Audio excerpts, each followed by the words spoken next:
And we are live with our new schedule. Hi, welcome everybody.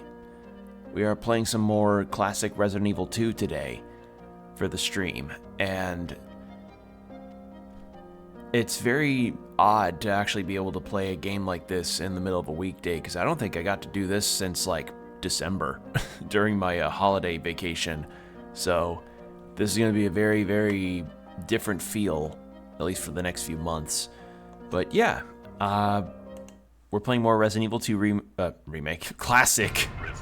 Remake will come sometime in the future. Don't mistake me there. But I want to play the original to get an idea about the remake and differences between the two. Yeah, so last time we left off, we had destroyed a crocodile completely. And we managed to get our way through a lot of the police station, and we have Ada with us now. And Leon's got bandages all over his uniform Leon's got a lot of red around his uniform because I guess he ate a burger with ketchup in a car from fast food stations. So whenever you open up like the packets of ketchup and they explode all over the place because your car hit a speed bump, that's what's on Leon's shirt right now. So, let's see. We still have this thing, which I know we still need. We have this wolf medallion, which I thought was supposed to be used on the fan. I remember we came here to put the ink ribbons and medallion away, so I'm gonna do that now. And while I do that, I'm gonna be blunt, y'all. I had no goddamn clue that we had a state of play today. A PlayStation State of Play came up today, and I didn't see it like from the start because I was at work, and I only caught the tail end of it when I got back and I had taken care of some other affairs that I had to handle. But the affairs are handled. I at least saw what was announced, and I mean, for those excited about stuff, cool, but frankly, nothing much there really caught my attention. The new God of War thing sounded pretty neat, but I have not played a single, well, no, I haven't. I have not played a single God of War game in any capacity, so I have no real stake in that. It's interesting that they decided to go in the direction of, like, you play as Kratos' like, Norse mythology wife, and also, like, the way that apparently it's going about the story is that you play as her going through, like, the god afterlife, and that might imply that you get to interact with multiple kinds of mythologies, but they're going for Mongolian with this one, which, honestly, that's pretty neat. Like, I can't ever think of any kind of media that ever goes for Mongolia for mythology and media. That's really cool. So that was cool, and the footage looked fun. The wife can do air combos and do aerial attacks, unlike Kratos, which already puts her a step up, I'd say. Like, the combat looked very fun, especially since the camera's pulled back, versus how 2018 God of War and Ragnarok looked. I never played them, but I saw enough footage of them to know, like, oh, like, that's not, it's not awful, but it for certain does not look like something that would be fun in chaos when you've got a whole shit ton of enemies that are going to be behind you, potentially. And also, there's a gelatinous cube. Like, there's just a straight up, your helper, instead of boar, is this big gelatinous cube guy. And I can immediately tell that people are just going to fall in love with that guy. But the combos looked cool, the gameplay looked fun, but honestly, I feel like I did not miss much. Like, I'm gonna be honest. And then I know we have Summer Games Fest coming up soon, and we also got the Wholesome Direct. Now, I understand that there's a lot of stipulation regarding people's opinions on wholesome and cozy games. I don't mind them personally, because a lot of games that I really enjoy and have sunk a lot of hours into are those very kinds of games. I forgot I need to change the elevation on that. Go back down. one of those being Fields of Mystria, which is going to be in the Wholesome Direct on the 6th, and we'll be having an announcement, which I really hope means that we finally get the 1.0 release date. Like, that game has been in early access for about 2 years now, and I've enjoyed playing it in its early access stages, but I really want to play its 1.0 now. Like, I'd really like that, and I know a lot of people will be excited for the 1.0 because, for understandable reasons, not everybody is gonna hop on a game on early access. I typically don't either. It's just some games that I tend to know I'll really like happen to come out in early access, and therefore I, give them a go. Does that mean I'll play them all the time in early access? No, because I could end up burning myself out on that, and I faced that with Hades 1. Well, Hades 1 didn't get burned down on per se, but I definitely don't play that game as frequently as I used to because I played so much of it in early access. And then there were cases of, like, an early access that I played that feels like it should have just been a demo. Like, as much as I love the Record of Lotus War, Deedlit, and the Wonder Labyrinth game, that was a case of it where they would just be adding on new areas, and I'm like, I'd rather the demo just be the whole first area. I'd rather that whole first area be a demo that then you wait for the whole game to be out instead of it being early access, and then you just give new sections to the map. That was an odd duck of an idea. And let's see, what else is there?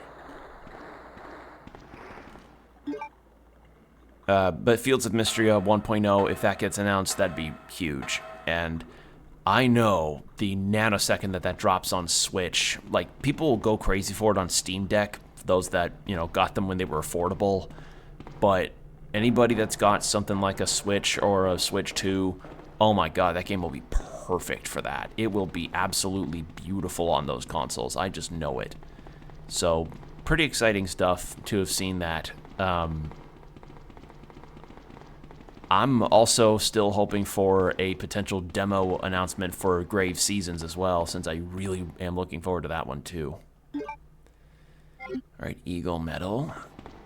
And if I sound a bit off today, I cannot explain why, but inexplicably when I got home from work and I decompressed a bit from, my job, I just suddenly got a really bad headache. Like, I got... Fan regulator, you can stop the... Can I not? Why can't I not? You can stop the rotation of the fan briefly. Do I have to do it on the other side of the... Do I have to do it on the other side here? Because now I have both medallions.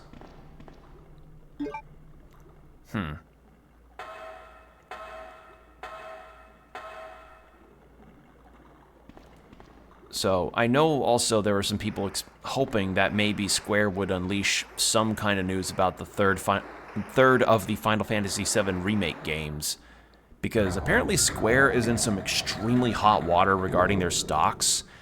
And honestly, that's really something I cannot blame. Because, let's face it, Square Enix has not been very forthcoming about a lot of their games' development cycles. And Final Fantasy XIV has been more or less that entire business's, like, cash cow, I guess, for a long time.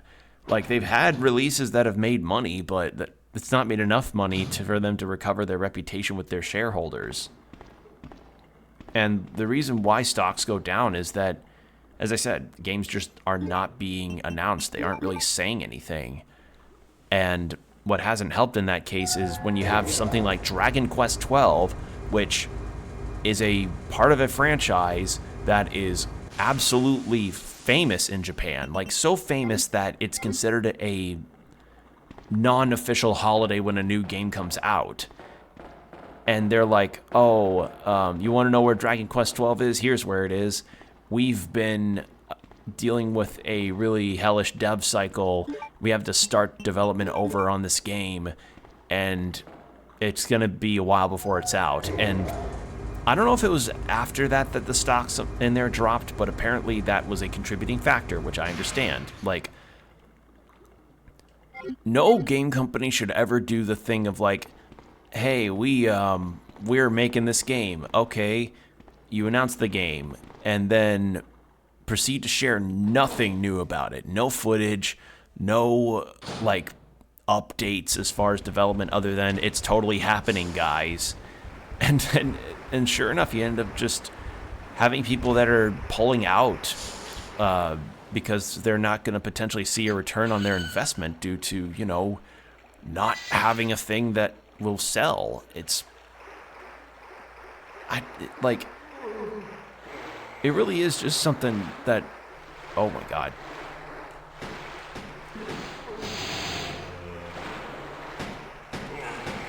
Oh god, I cannot tell where my...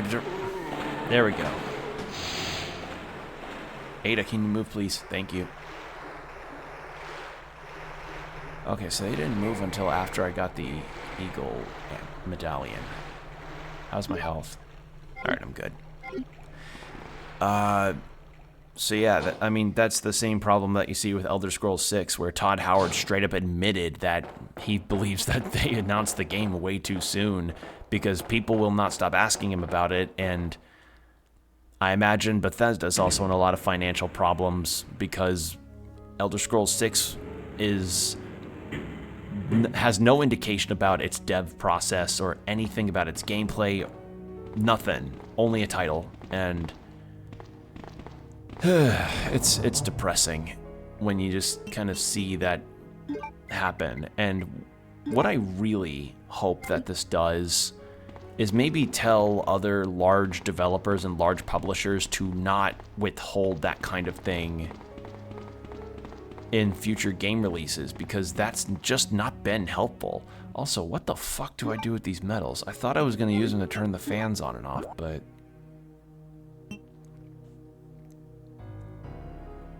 There's a hall to the left. Hold on. So...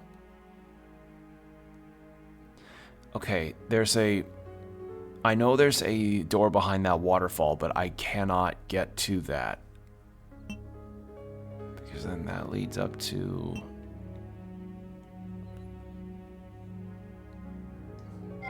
Yeah, it's just... Yeah, basically, I just find it really dumb that, like, Square has been so behind the curtain about a lot of things, but when people are actively pulling out from their stocks, that should tell them, like, hey, maybe we should actually talk about the games we're making, like your Kingdom Hearts 4s, your Final Fantasy 7 remakes, and just all these other things that people want to hear about, like even Dragon Quest, which is being discussed a lot more in open, like, because I rarely ever hear people talk about Dragon Quest being a major thing, but 12 got its announcement, and, you know, it was exciting, but then it's like, well, okay, is that really all you have to share about it? I don't know, just... Base of the ladder, the fan is spinning too fast for me to enter. Then how the fuck do I turn the fan off, Leon? How do I fucking turn the fan off? Because, like, there's a switch there, clearly, but it's not letting me do anything with it, unless there's, like, a... No, there wouldn't be anything... I don't think there's anything in the, Is there something here?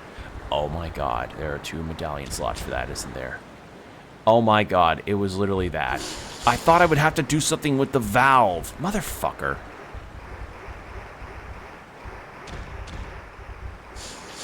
Alright, let's go get those medallions.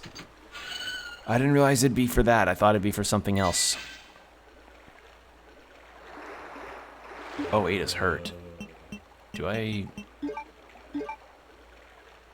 Well, I just burned that on myself for no reason.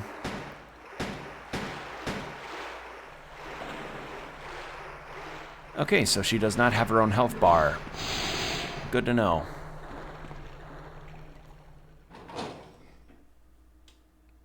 But yeah, so that's my thoughts so far regarding the regarding that state of play and just kind of the nature of big publishing games is like, they really need to not be stingy. Like, you think about how excitedly a lot of people are feeling towards Capcom games and Atlas games, like with your Persona 6 kind of news drops. Persona 4 remake's gonna be hopefully seen at some point during Summer Games Fest, during any of those events, and then you have Square Enix and it's fucking crickets, and I'm like, what the fuck, guys? Like, do you like money or don't you? Do you like people being excited about your games or not? Then fucking announce them. Makes me really happy whenever you get to see, though, executives of game companies do get called out for stupid behavior or behavior that's really shitty. When, I think it was during Final Fantasy XIV Fan Fest, when the president of Square Enix came on and he made some kind of thing of saying like, oh, we'll promise to invest well into Final Fantasy XIV. And the producer, Naoki Yoshida, had like basically said, oh, you just admit that here on stage, on camera, in front of a lot of people? All right, we're going to hold you to that. And I'm like, yeah, because like that's something that you want to hold them to, especially since a lot of people really don't like Square Enix's top brass for understandable reasons.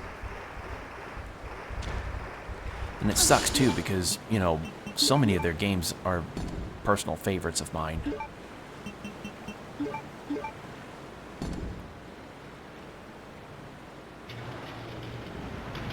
Ada, I've done it. Ada, you gotta tell me, who's the engineering weirdo that put metals as a key to stop water flow? Ada. Alright, where the fuck am I? Oh.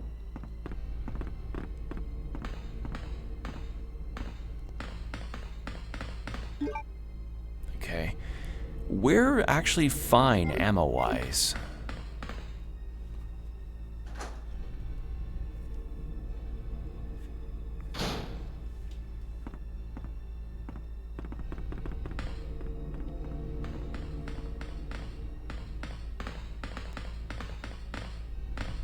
A trolley? You know, something that I find interesting in this is that I have not fought William Birkin in this once. Control panel for the Sky Tram. We'll use the power. Sure. Ada, I can't move. Ada, thank you. Okay, here's a controversial take. Companion characters should not have collision. I just don't think they should.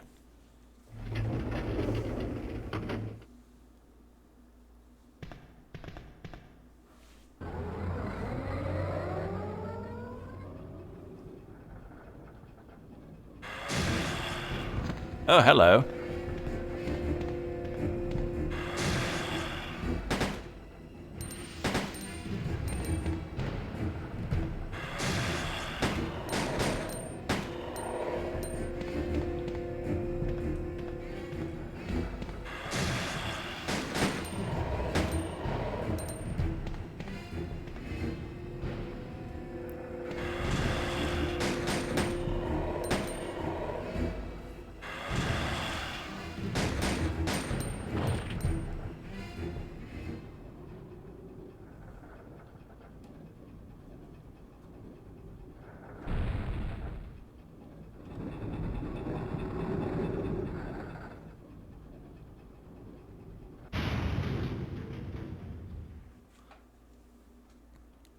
So, you like Tool? Actually, I don't know. Would Leon like Tool? Would Ada like Tool?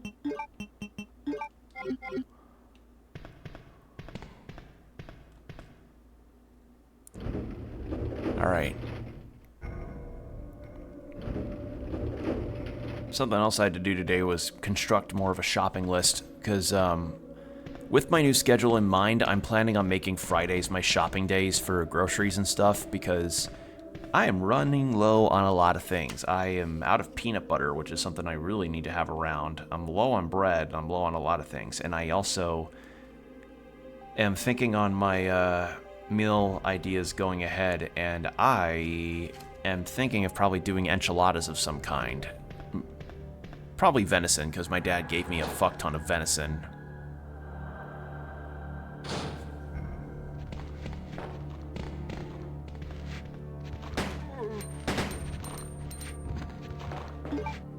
Now if I give him the London special. I can't give him the London special. Oh, hello.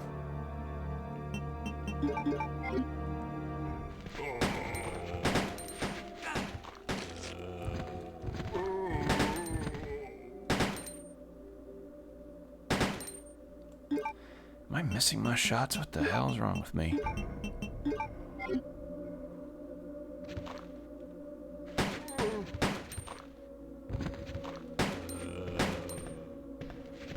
There we go. Okay, there's another guy.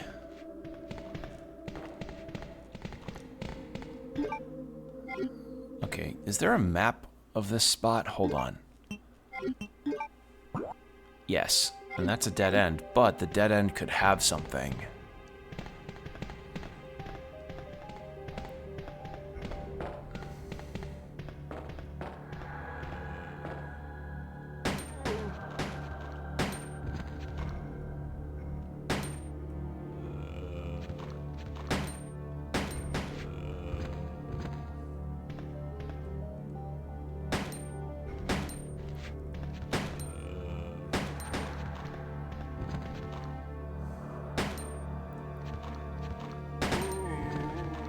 There we go.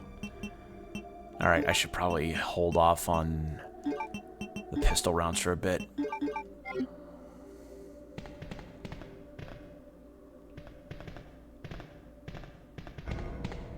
What is this? Is this anything? Alright, cool. Wonderful, I just wasted time. And bullets. I thought because that was a dead end that maybe that would have some kind of item, maybe some ammo or something.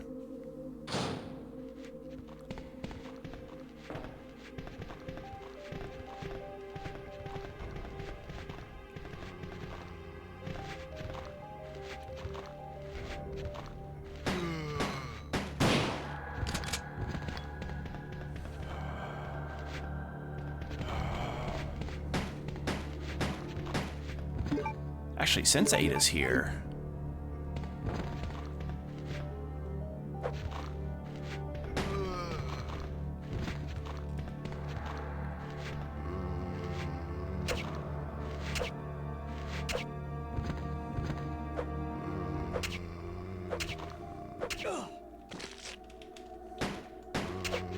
You could shoot any time, Ada.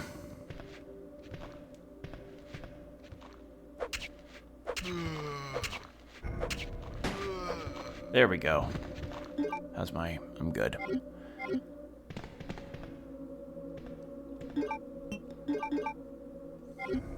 Also, ad break starting in 5 minutes. Heads up. But yeah, tonight's stream is going to probably be at about 3 to 3.5 hours or so. As I said, like, I'm... On top of, like, wanting to do shorter streams more frequently, I genuinely have a bit of a headache, and I want to not push myself today. I had a very interesting day today. I went out to vote, as you all should, and I also had a interesting call of I had 2 technical problems happen to me today, which was a really weird affair to deal with, but oh fucking well, I guess on me. So that was bizarre. Machine control panel. Ooh. Magnum bullets, alright. And shotgun shells, fuck yeah.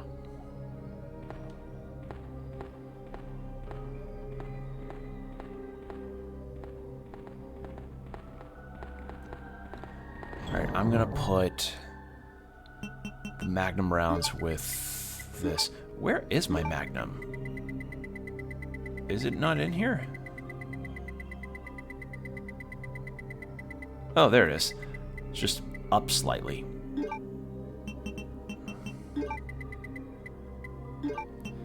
Put the ink ribbons with that. Actually, let's go ahead and save since we're in a new area. Boy, if there's anything I really miss being able to do in some games when I don't have it is the ability to split items from inventory to, you know, storage. I miss having that skill. All right.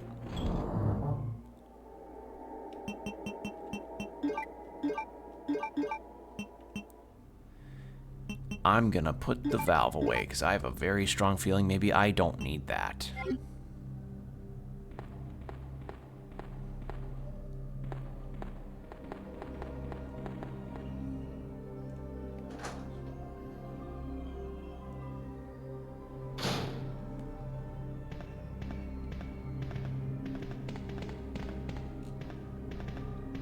That looks like a thing we climb. Ooh! I'll take that.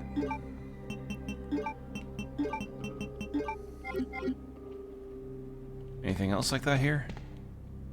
Does not look like it. Okay.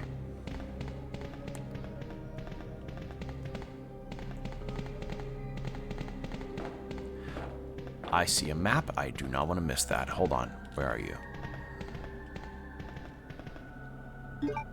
Factory map. Okay, what am I looking at with this? Oh. Well, that is pretty self-explanatory. All right.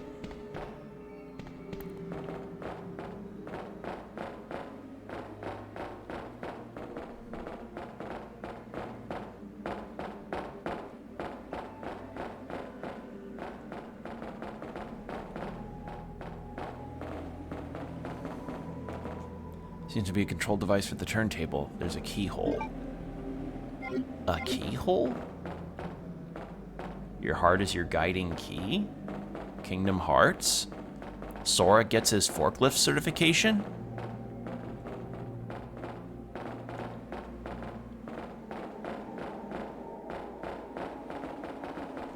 Is there a key that I missed?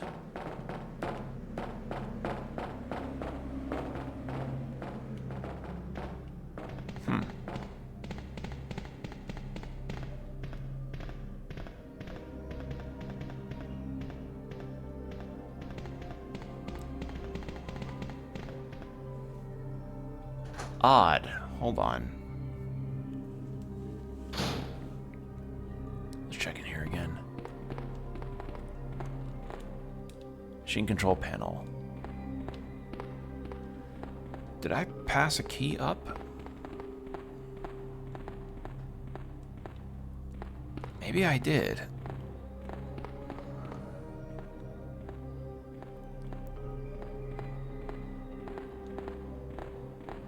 Nothing on this desk. Alright, well, we'll figure it out after the ad break. So we're going to be in 3 minutes of ads with an hour of no pre-rolls after. So get hydrated, stretch, do whatever you need to do, and we'll be right back. And we're back. Thank you for your patience.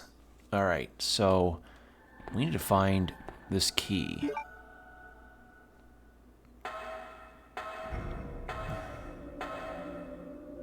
But all that's down here is just some zombies.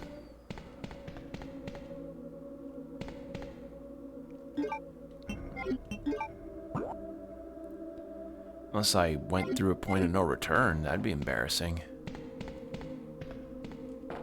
Oh, hello. Hey, check this out. I'll take these. This is handy.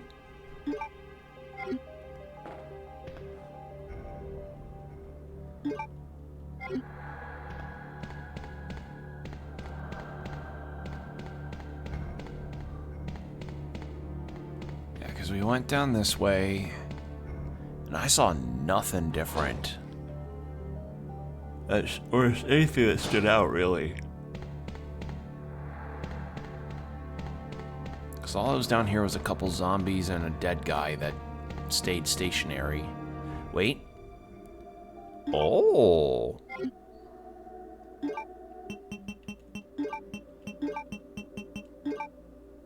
Oh.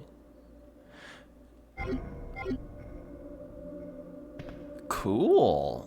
Okay. That's a nice find, but I need a key.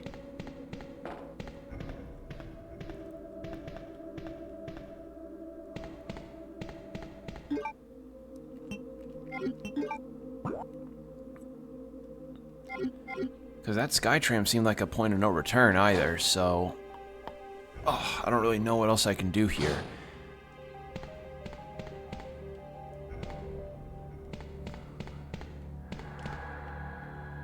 A flare gun. I need something to ignite it.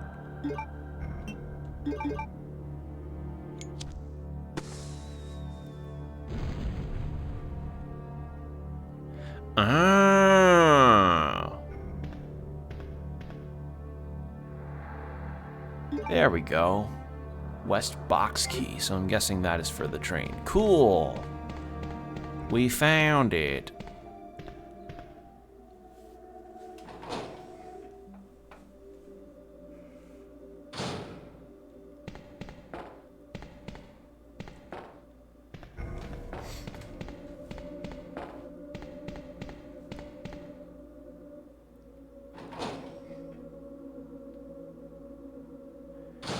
Again, sometimes I am going to end up passing up some puzzle solutions because unfortunately, like, I didn't grow up in the pre-rendered backgrounds era, so I'm not good at really spotting details like that.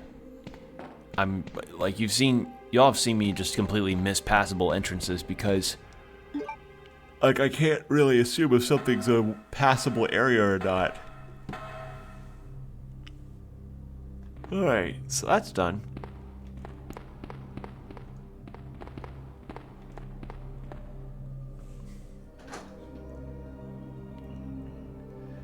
But yeah, I guess with Summer Games Fest coming around the corner, PlayStation just want to get ahead of the curve and kind of do something about it. Part of me kind of wonders on what the hell Nintendo will do. Like, because we have not gotten a direct from them for a while, which I'm not going to be one of those people that's like, oh, no Nintendo Direct, Nintendo must be really dead or something. But, like, the Switch 2's been out for a little while, and there hasn't been a lot of incentive to get any games for it right now. Because personally, my interests in the Switch 2 are mostly to play some of my Switch 1 games without frame rate issues and also the new Fire Emblem. Like, we kind of need some more news on anything regarding Zelda or other franchises that might be big sellers for them. So we'll have to see how that goes. That's not to say I'm not interested in some of the other things that are out there, like the new Kirby Air Ride game and that Donkey Kong game that looks pretty fun, but those are not what I typically got excited about a Switch 2 for. So we'll have to see. The fuck you mean you don't need to use this right now? For the turntable. In that case, what's this for? An odd-shaped key. Umbrella's logo is on the key ring. Then what in the name of hell is this supposed to be used for? It's for a box.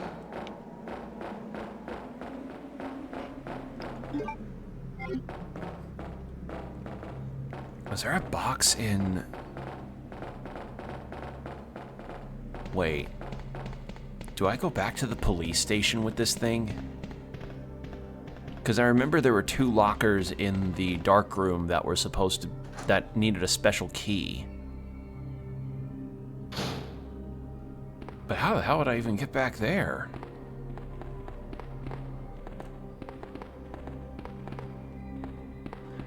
Can I even just take the Skytram back? Factory manager schedule's written here. It doesn't look like it's been used in a while. Well, yeah, because everybody's dead.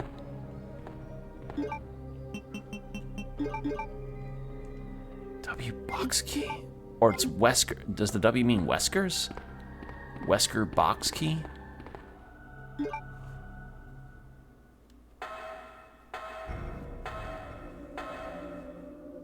So I guess we go back to the... I guess maybe... I have no other ideas than to go back to the station. I'm so sorry for yawning. It's been a long day. It's been a very long day, and it's been a very physically tiring day, but I've rested up enough, I'd say. I got myself my dinner. I heated up some more of that chili that I made. And I tell y'all, so Sunday, I made some venison chili with one of the chili pounds that my dad let me have. Or not chili, the venison ground meat that my dad gave me. And holy shit, the chili is really fucking good. It's really, really good. Like, I am pretty fucking proud of myself on how that turned out. I am really pleased. So, that was the thing I had today. I had some more of that chili with some cheddar cheese and jalapenos because I like to challenge myself on spice level, but jalapenos at this point don't really do much to me anymore. My spice index is fucking broken. Hell, I even included the seeds and piths of the jalapeno, which is not typically used unless you're using that as a garnish. So, yeah. So I had some cheddar cheese with that. I also learned something interesting about cheddar cheese. You're not supposed to store it with something that is non-airtight, or at the very least not something that is gonna allow the cheese to like have some more aeration, I guess, because when I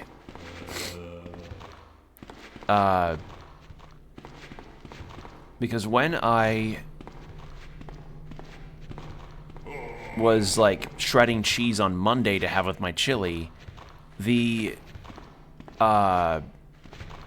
cheese had some mold on it, and I learned from my folks and also from the internet that like if a block of cheese ends up getting some mold on it, that's not the end of the world, because all you really need to do is just cut around an inch from where the mold is for it to still be okay, because like that's a huge ass block of cheese. It's not going to spread as easily surface content wise as, say, wait, can I even get back to the... Oh, I don't think I can. Alright, so if I can't do that, then how the fuck... Is it a Claire route thing, the fan? Because it's really strange.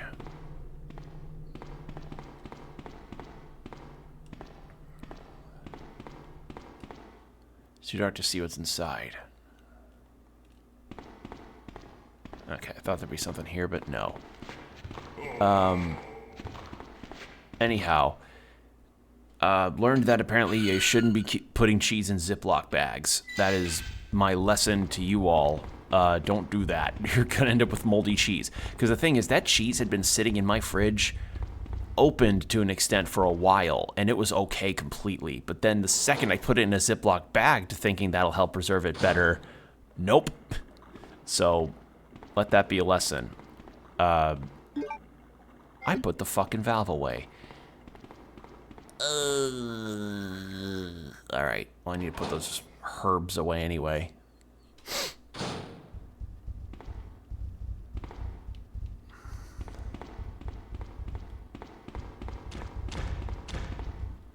Thank God these spiders are easy to avoid. But yeah, despite the learning of that cheese lesson, I am very happy with how my chili turned out. I could not be happier with how I did with that. The only dish that I made on Sunday that I wish I did differently was my lentils dish, because literally only one grocery store near me had lentils, and they weren't the lentils for the recipe they weren't the lentils specified in the recipe that I wanted to do. So unfortunately they cooked a bit longer, but because I wasn't certain about how the curry was thickening, it was because I ended up accidentally burning it at the bottom, which I was able to clean off my pot, but I felt really stupid for a couple reasons. One, because I burned it, and two, because I also forgot a step in the recipe that likely would have been the thickening element for the curry, and that was half and half. I was able to add it post-cooking, which helped it a lot, also made it a lot richer. But the next time I make that, I'm going to be a bit smarter about how I do it.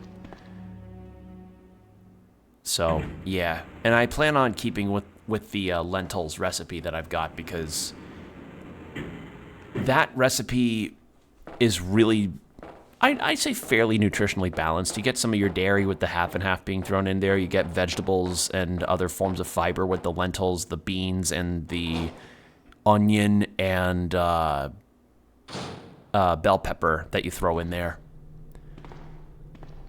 It's not like, it's not going to be the massive health nut thing, but I'm not really a massive health nut person, so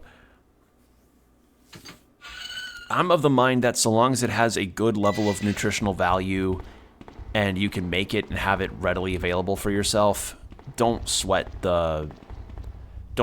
like the macros too much. Like, leave that to, like, for anybody that does the whole macros thing, cool. Like, I appreciate the research done there, because it also informs upon me what foods I should or should not have too much of or too little of. But I personally am not of the type to be like, if it doesn't have like 5 forms of protein and if I'm not actually shitting raw cottage cheese out of me, then it's basically gonna make me feel horrible the next day. And I'm like, all right, bruv, you do you. Me sitting in my seat, comfortable as hell, eating a cauliflower pizza. Like, I'll do a little looking at the nutritional facts on some foods that I am interested in trying, and I am conscious about recipes as far as, like, what they like, how much food they yield, for one, because honestly, feeding yourself at all for a duration of time, to me at least, matters more than what the food may have in it specifically. Like, I made a bolognese pasta a while ago, and bolognese pasta isn't exactly food to make it trim or whatever, but it is a filling food that you can have for many days in a week, and you're basically fine from that point. And yeah, I mean, that's my stance.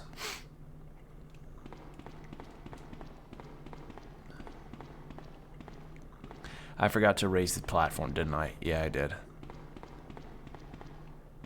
Okay, well,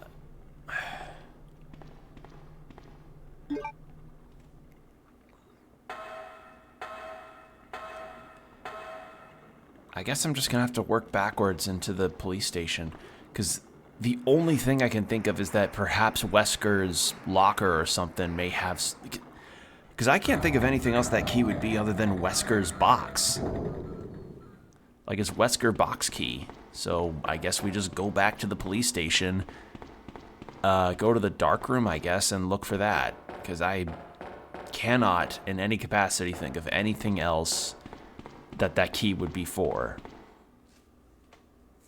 Especially since it has the Umbrella logo, and Wesker was an Umbrella agent.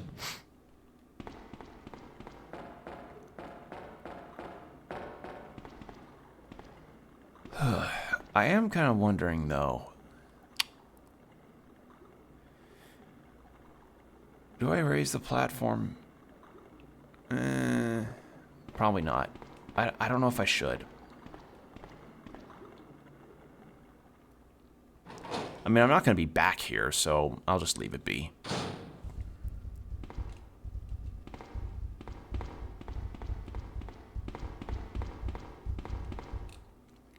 All right. I'm going to see if I can make it back to the station. If I can't, then I'm a bit at a loss here, because we just got through this whole section of fighting William Birkin on the back of a tram, and now I have a box key, but that's not the key I need for the ability to continue. Yeah, I'm thinking of doing venison enchiladas, which is something I've made before, and I really liked them, but what I also like to do with my venison when even with my ground beef, if I'm going to do beef enchiladas, is that I include some black beans in there to add some fiber. And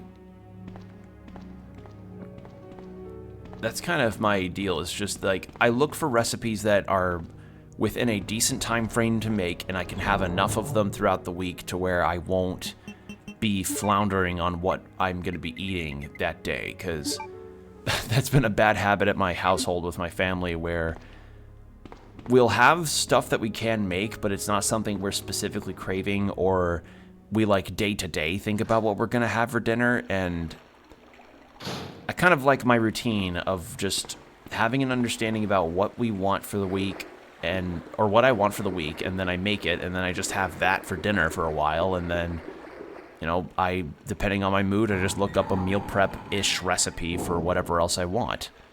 You know, bolognese pasta, enchiladas. Let's see. I had an idea about maybe either making or getting one of those big-ass lasagna boxes you can get that, and I mean like the big, big ones. Because I like lasagna too, but I don't know, that's just a thought. Okay, so I can make it back to the station. Wonderful. So we will just go back to Wesker's, or the dark room, I guess, because that's the only locked thing that I can think of right now. Like, that is the only area I can think of in the police station that's even still got locks on it.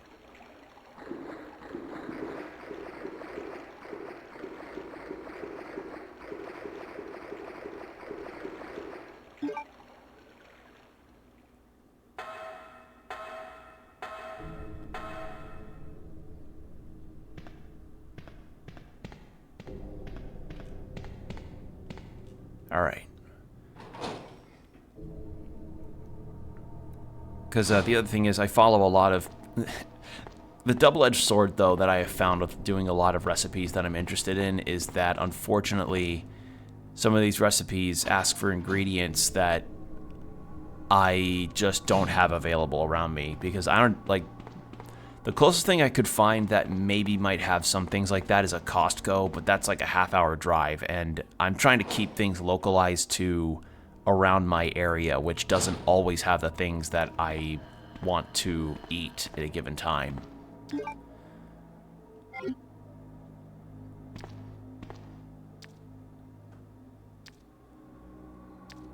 Like, as I said, I literally only have I literally only have green lentils available as my lentil option for the dish I wanted to make.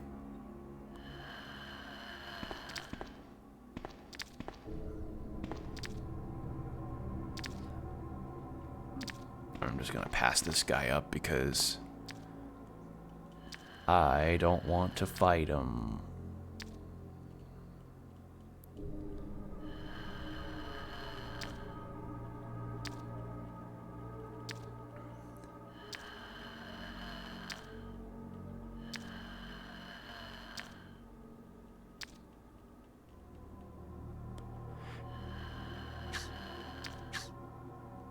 Oh shit, he spotted me. Woo! Nice try, motherfucker.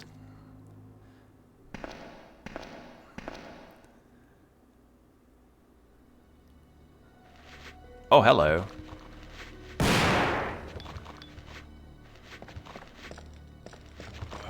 Oh shit, I did not see you.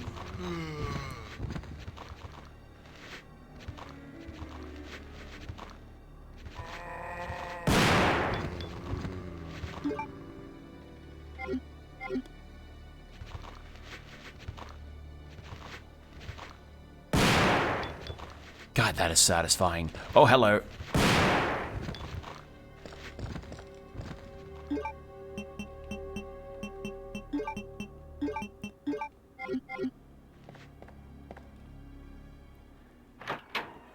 I do want to attempt at some point maybe some sweeter recipes if I can help it. Like, I just saw one that was essentially like a baked pancake where you add an egg, flour, Greek yogurt, baking soda, and vanilla protein powder alongside with your berries of choice. Oh, fuck this. Alright, fuck this guy. I'm getting sick of his shit. Alright, I'll only heal if I'm at danger. And it looked really good, but... And I believe I do have baking soda, but I don't have as many, like, things I can really do with that. And I at least have these potentially saved as an idea for another time. Like, that's the benefit out of looking things up is that the curiosity will hit, and I'll try to just remember that I have it in my search history or my save bookmarks or something. Like, I have a fuck ton of bookmarked recipe sites that I really look back to on occasion. But unfortunately, a lot of them are also crock-pot stuff, and I already have way too much shit in my kitchen already, and my kitchen is not big. That's the other reason why I go for simple recipes, is that I do not have a large kitchen, and therefore my ability to make anything that may be particularly fancy is limited, to put it mildly. Like, I'm of the mind like this: if something has to involve me putting something on an island to save for later or letting things build, that's gonna be a bit too much. Like, I don't want to have a whole fuck ton of mixing bowls out for a particular recipe because I just don't have the space. And also, as I said, like, some ingredients are just not going to be available for me. So I tend to go for the simple stuff. And as I said, if the simple stuff is not the healthiest, that's not the end of the world, because at the end of the day, I'm getting fed. That is the thing that matters the most. Being fed and, having energy for your things that you're doing throughout the day matters far more than if you're just, than if you're having to micromanage every single thing that you eat. Now, I understand, for other reasons that they do, manage their diets. For people to manage their diets, I understand if you have the ability to do so that you should, because, keeping yourself healthy matters a lot. But for some, that's just not, it just is better to at least have something in your body that gives you energy versus nothing, And, give yourself a sweet treat once in a while. That's never a bad thing either. My sweet treats, though, tend to be more on the, it's locked, special key. What the fuck? Umbrella's logo is a key ring. Maybe I go to the STARS office? Because Wesker? Was the STARS office up here, or was it in a different section? I think it was up here.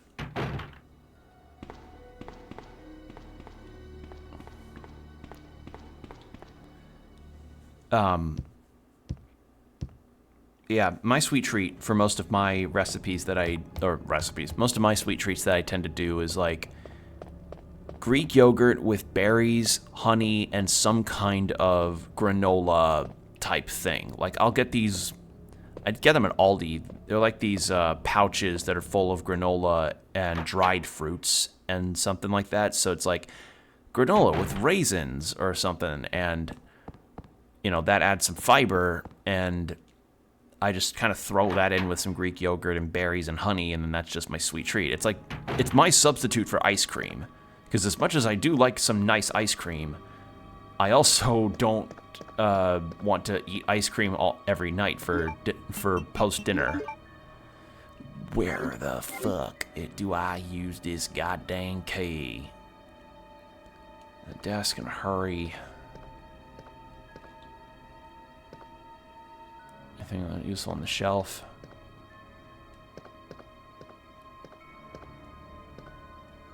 STARS members.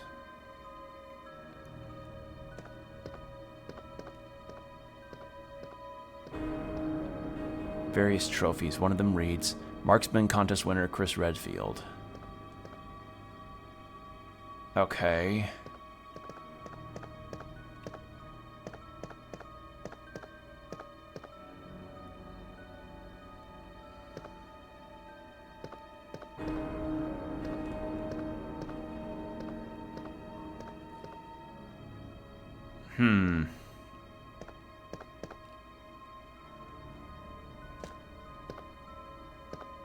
This is where the shotgun was, I think.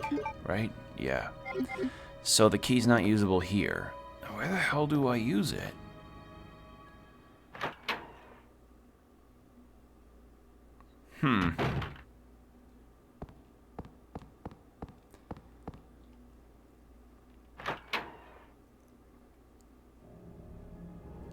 yellow logo on a key, and then there's the boxcar that I just cannot pass through whatsoever.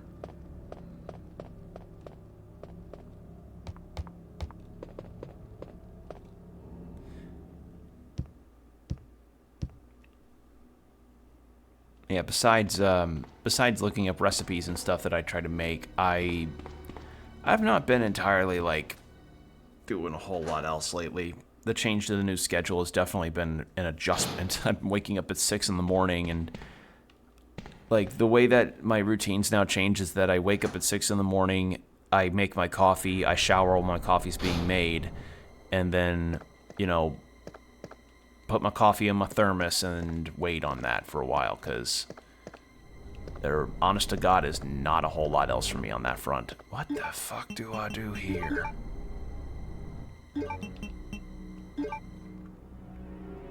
An odd-shaped key.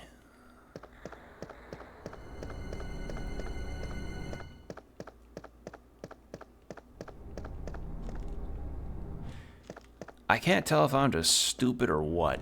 Also, wait, hold on. Is this the WL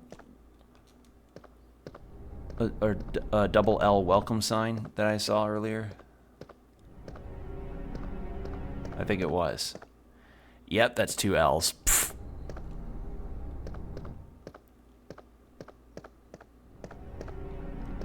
Alright, I guess I clearly burned some time by just trying to come back here.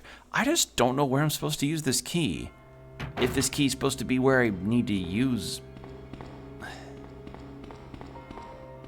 Because I found it, like, outside of that tram, so... Who knows?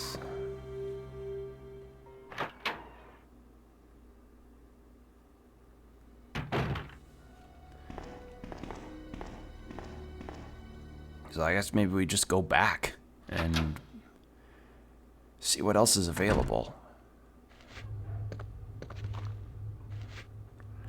And because that guy on the floor is now dead, I can finally do this. Can I check what's in that fridge? No? Okay.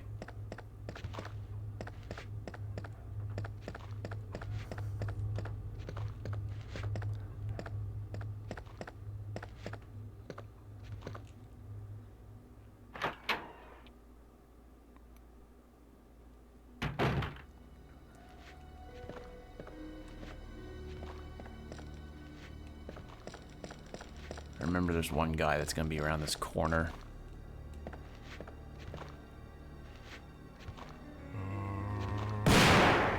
There we go.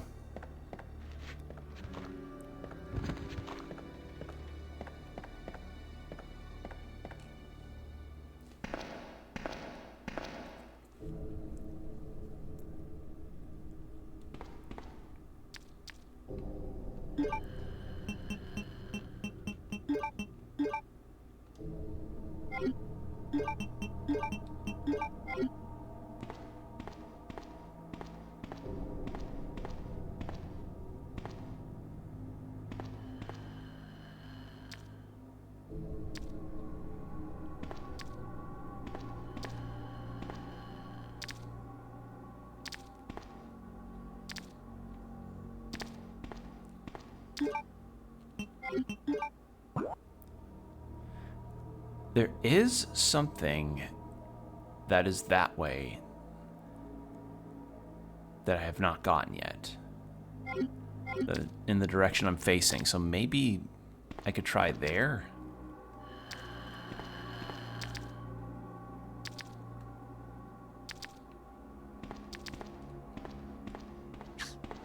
There we go.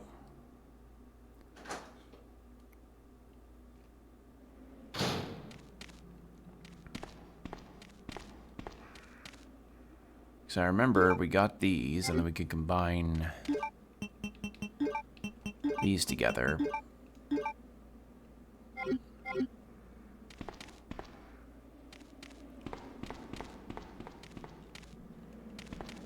were more than dogs were.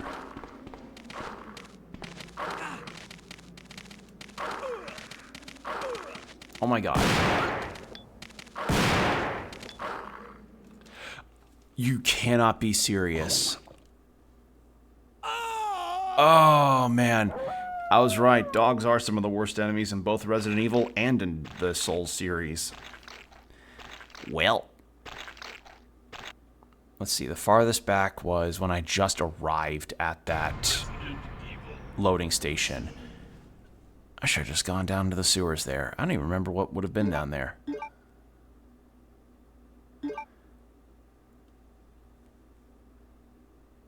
Maybe maybe I just go back to the sewers to go see what was down there. Because I still should get those shotgun parts.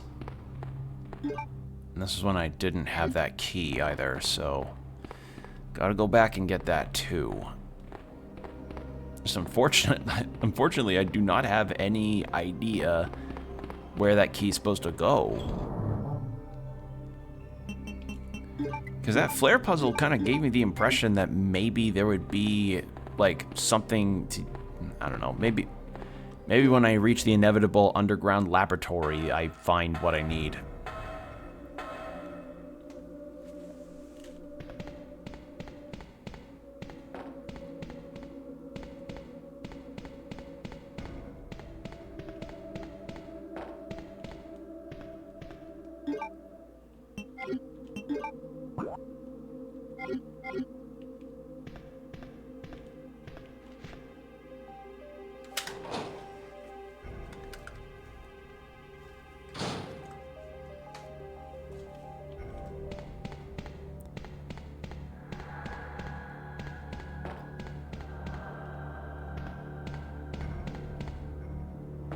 Where is it? Where is it?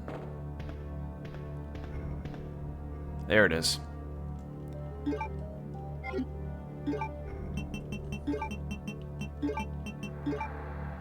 There we go. Alright, now we have that. Then we go back to the Sky Tram, get that key, go back to the sewers, check where that sewers is. Because honestly, there's no point to me go back to the police station whatsoever. That's just a burn on ammo that I do not want to do.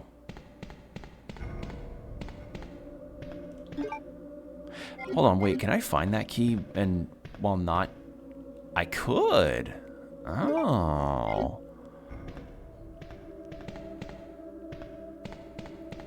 Is there anything on the other side of here? No, didn't think so. Alright. Go back to the sewers and see what the fuck I can do in that one room in the sewers that I just don't know what to do with. Because we're at full health, those dogs are not going to immediately kill me because I'll just run past them.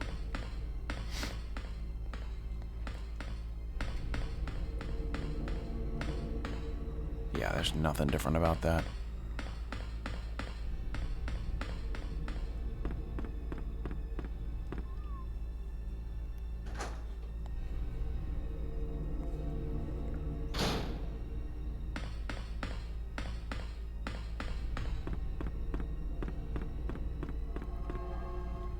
All right.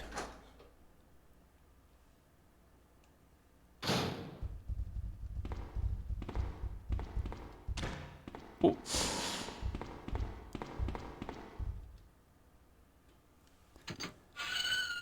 Oh, something else that's apparently really hype for people. Some for probably more different reasons than others. So Anime Expo is also set to happen soon, and I've not been one to really get too excited about some anime announcements unless it's something I'm really excited for, like Witch Hat Atelier or Dungeon Meshi stuff. But this is relatedly, Dungeon Meshi Season 2 news is supposed to drop in July, I believe, July 4th. And the studio that did that series, Trigger, who's also the studio that did the second Panty and Stocking season, apparently has news about the new Cyberpunk series that they're making. News on Panty and Stocking, news on Dungeon Meshi, and apparently news on a fourth news series that they're doing. Which, that's exciting, and I know people like Studio Trigger a lot, so we'll have to see how that goes. Like, personally, Trigger's stuff has not always been my cup of tea because I found their series to be a little on the, like, a little too hyperactive, I think, for my liking. I don't know, like I like my flashing colors as much as the next person, or my exaggeration on points, but I feel like Trigger just kind of hasn't been my cup of tea. Dungeon Meshi kind of changed my mind on that. Same thing with Cyberpunk. More so on Dungeon Meshi because I am, of course, a biased fantasy enjoyer. But yeah, we'll just have to wait and see, because July 4th is when that's happening, so we'll have to wait on that news. And I also understand that opinions on Pantheon stalking and Cyberpunk Edgerunners is a bit divisive, and I can understand why, because when you really examine the romance aspect of Edgerunners, it kind of makes me go like, huh, and that made a lot of other people go like, huh. And for Pantheon stalking, I remember people were really hyped for it, but I guess maybe it just didn't live up to the memories of the original that people had. Because I feel like Pantheon stalking was one of those series that definitely was of its time in the best way, but I don't know. Like, I haven't seen the new series, so maybe I'm just blowing smoke out of my ass, but it might have been one of those things where it's like, it worked then, but it doesn't work now. In the same way as, like, a Dumber and Dumber second sequel would be. Like, that's the best way I could describe it. Because, you know, Dumb and Dumber might have worked, you know, back then for the humor type that it was for that era. But, you know, you make a sequel however many years later, people's tastes in comedy change. And all you're really going to bring in from that is just the people that are nostalgic over the original. Now, I was never nostalgic for the original because, one, I haven't seen it, and two, the clips that I have heard and seen from it do not make it sound like my kind of movie. It does not sound like an appealing prospect to me whatsoever. Like, the only clip I'd seen out of it was the one where they're like, you want to hear the most annoying sound in the world, and they proceed to do it, and I'm like, oh, if that's the humor that I'd be looking at with this movie, I do not want to watch it. Like,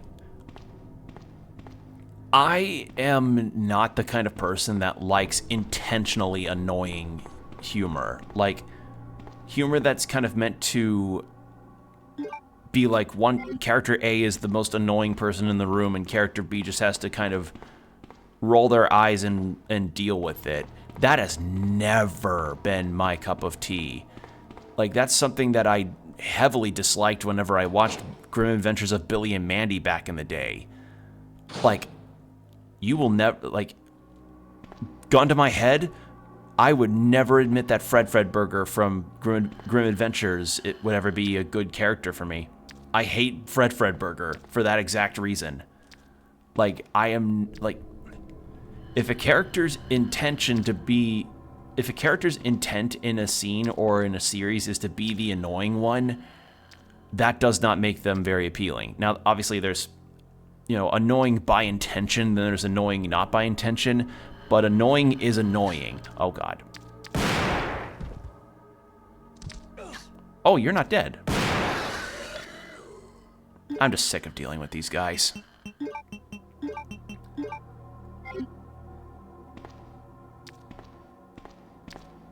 Thankfully, the second guy didn't even hear that.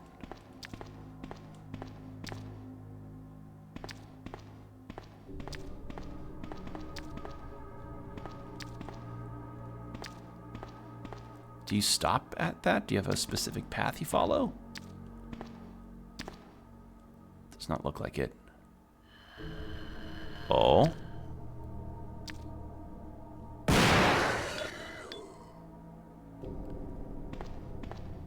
One shot. Alright, now I never have to deal with them again. Awesome.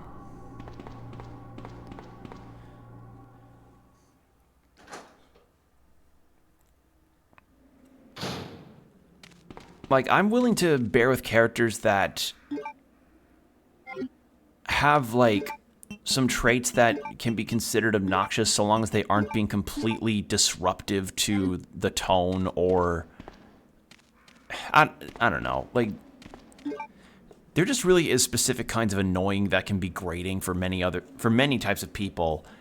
Like, but at the end of the day, I just feel that a character that is annoying, people don't want much of. Like, how many people want more Jar Jar Binks, you know? Like, not to pull Star Wars out of nowhere, but that's the best example I could come up with alongside Fred Burger. Like, if you handed me a Nendoroid of Fred Burger, I would burn it in front of you. I hate that guy. So, yeah, let that be my thing, is that I'm making that claim here. If a character is annoying by intention, that's going to not make me endeared to them at all. And if a character is more annoying unintentionally, like maybe they just have a voice line that they repeat over and over, or if they have like a particularly done voice and voice direction that isn't people's cup of tea, like the best example I can think of right now is that Adventures of Elliot game, because I've heard people say that they like that game's demo so far, but they really can't stand the fairy companion character because her voice is really annoying. And I'm willing to put up with an annoying voice on a character, but it'll depend on her frequency, because the way that people are making her sound in that demo is that people say that people are making it out to be as bad as how people thought Navi in Ocarina of Time was. And frankly, Navi and Fi are not as bad as people probably remember them being. Are there hints kind of, you know, I think the problem is that their hints are not only potentially frequent, but also very obvious. Like just Captain Obvious kind of situations of like, Reminder, Link, your Wiimote battery is low. And I'm like, all right, thanks. Like, but that can still be avoided. I think that's it. I think when the annoyance is unavoidable is the problem. And when you have a companion character like how that fairy is in Adventures of Elliot, that's a case of unavoidable annoyance. When Jar Jar Binks is on screen, that's unavoidable annoyance. When Fred Burger is on screen, that's unavoidable annoyance. So I think that's probably it. It's like, you can tolerate annoyance if it's something that you at least have some control to mitigate. But if it's something you can't really mitigate, and it's something you have to kind of roll with the punches on, that doesn't exactly endear people. That's my stance. Like in the case of RPGs, for instance, I know Teddy isn't exactly people's favorite mascot persona character. Get down there. So I understand that people say Teddy's annoying. And yeah, I agree. He is annoying. He's annoying in the same kind of Fred Burger energy. But, you know, to avoid voice lines from him a whole lot, you at least don't have to play him in your party, and he eventually gets replaced by Rise anyway, so yeah. Oh right, this was a save room. Then what the fuck is the purpose of this one? Huh? I guess it's just meant to be a save spot in the sewers for you?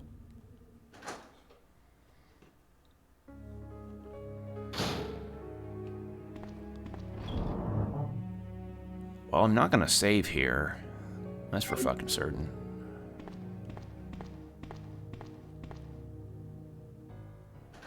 I love this game's save music. It's so good.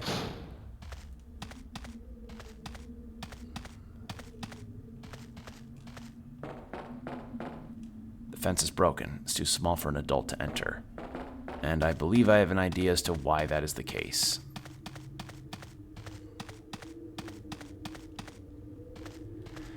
Alright, well, I went down there to see if I could open something with this key, and nothing was available, and I know those lockers aren't either.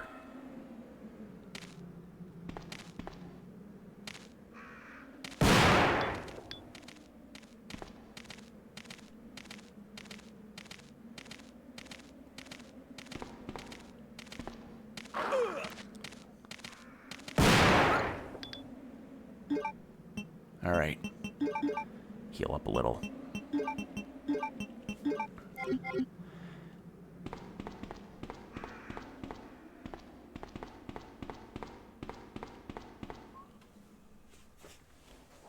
Alright, well I guess we'll go back to the spot we were at and then just see about going on from there, but I'm so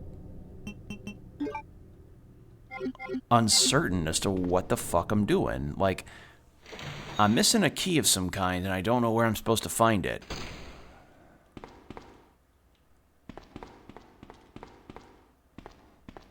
And all these are just not interactable, so I guess we just go back.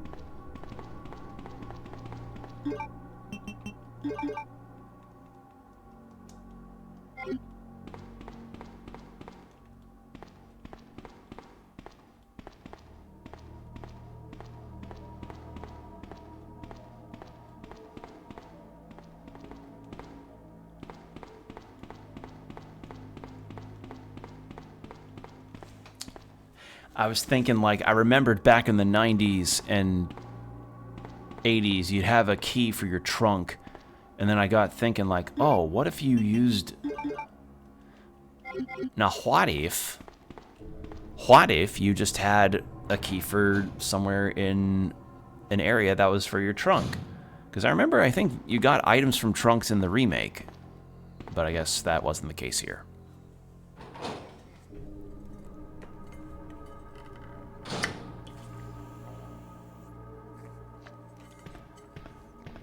Excuse me, I was drinking water.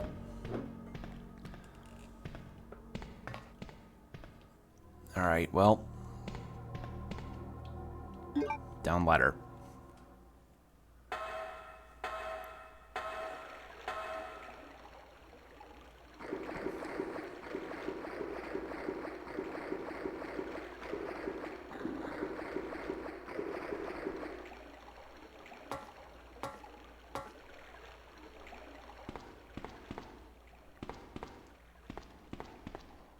Okay.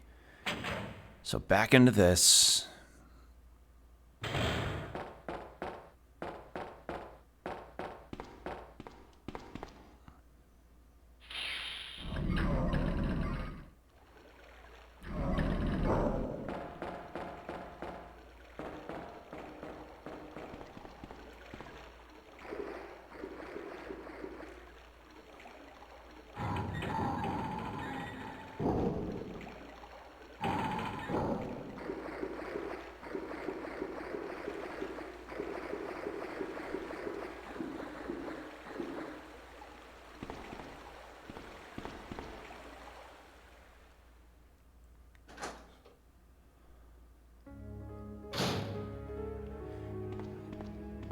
And this locker wasn't openable by this thing either, so I'm just confused. Like, all right, maybe if we get back to where we were at before, we can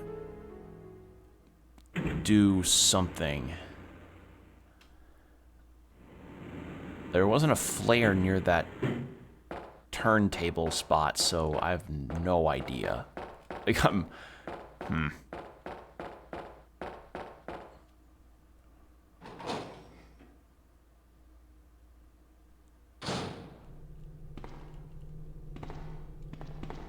Wait a second.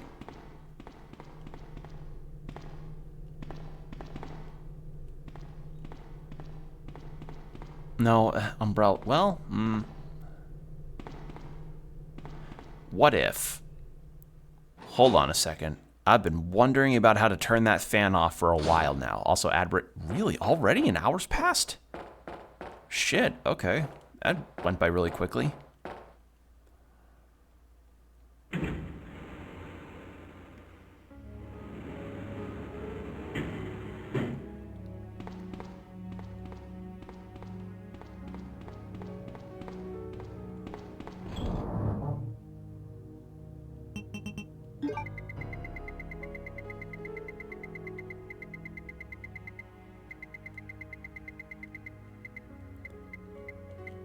Huh?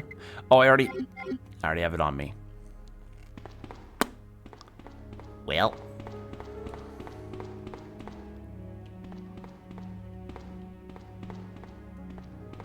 At the very least, Leon's gonna get his steps in.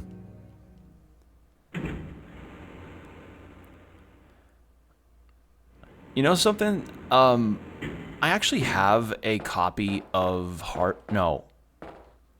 I have a copy of Heart Gold, Pokemon Heart Gold, and for the longest time now, I've kind of debated if I wanted to get a Pokewalker and just carry it around with me at work to see how many steps I get in a day.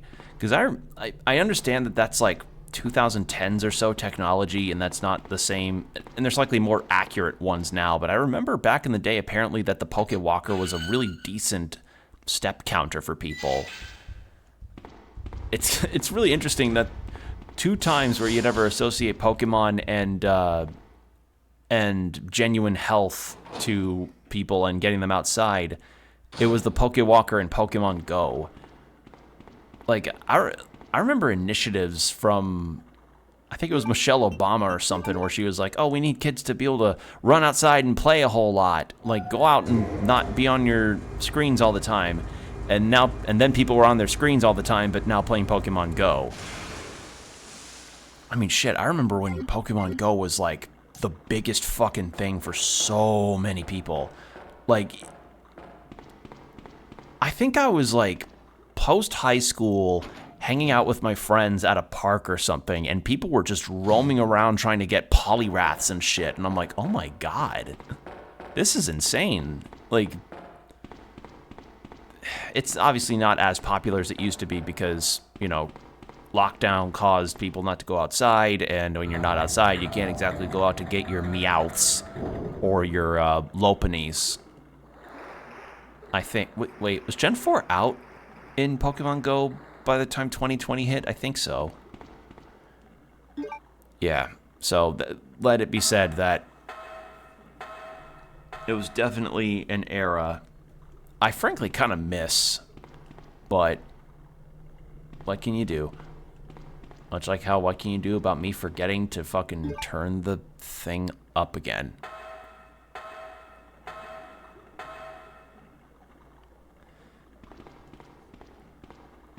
Alright, so I'm gonna try that to turn the fan off with that key, and if that doesn't work, then I'm truly out of options on ideas on what to do. Then we'll just go straight to the end, and I may have to look up what I'm supposed to do, because I have no idea where that key could be, because as far as I know, I've cleaned everything out.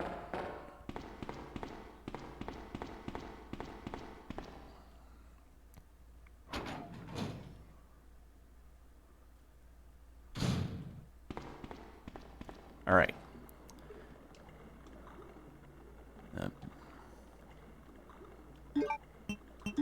Turn this.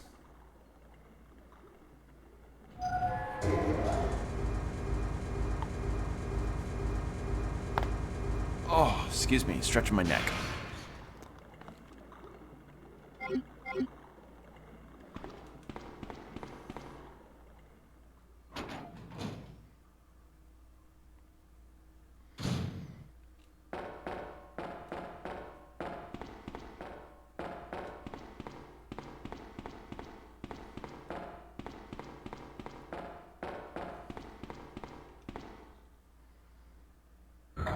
Alright. Once we get through here, I gotta turn on the ad break anyway, so we're gonna go into 3 minutes of ads with an hour of no pre-rolls, so hydrate, stretch, do whatever you need to do, and we'll be right back. And we're back. Thank you for your patience. Alright, so now that I raised that platform, I'm just gonna see if this key works on this fan so I don't have to think about it anymore. Because the thing is, like, we went through the fan as Ada, but we didn't go through it as Leon, so maybe there's an item in there that I just didn't get. But if that ends up not being the case, then yeah, I well and truly am uncertain as to where I'm supposed to find my progress, because... Okay, that's where I found the medallion. Regulation of trash.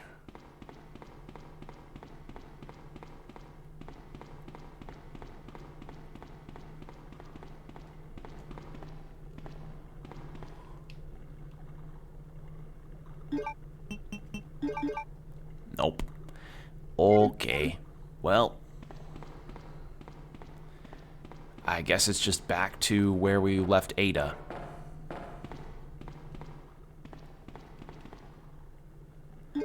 Because as far as I know, nowhere in the police station will have the receptacle for me to use this key. And I haven't been able to find the key for that tram platform in wandering around there. I mean, we got the shotgun parts, which is good. Having more rounds and potentially more firepower is nice. Yeah. Just trying to figure out what I'm supposed to be looking for here.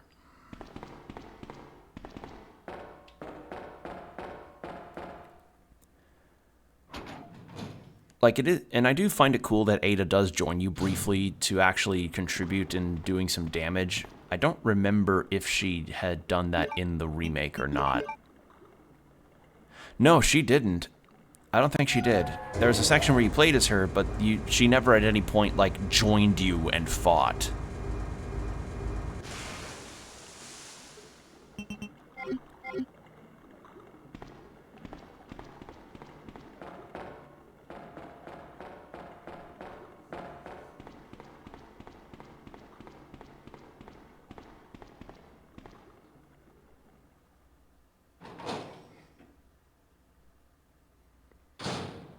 All right.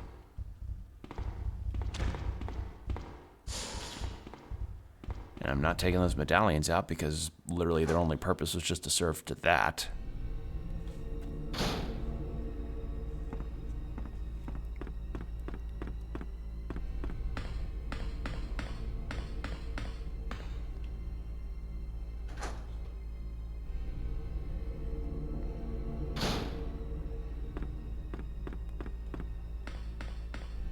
You know, that whole big space there felt so conspicuous. I thought that there was going to be a boss fight. Like, technically there was, because the tram had a little moment of shooting William Birkin in the arms a few times, but I genuinely thought that there would be something else there. And again, that's the thing that I found interesting as a difference, is that we fought one of the things that William Birkin birthed out, but we didn't fight Birkin himself. Which I think is a very interesting difference.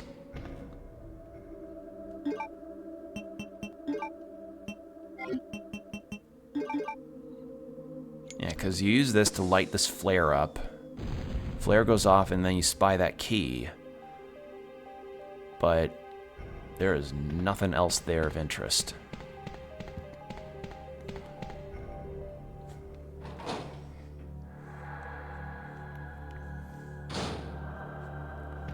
And then we went through these halls, fought some zombies, got the shotgun parts off of Family Guy Death Pose over there.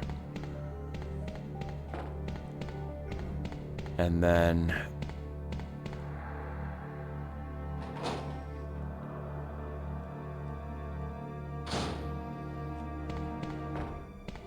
this way was just where some green herbs were and a zombie.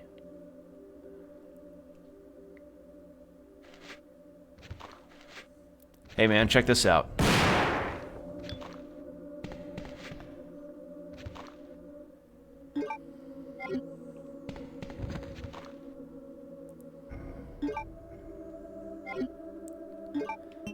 Alright.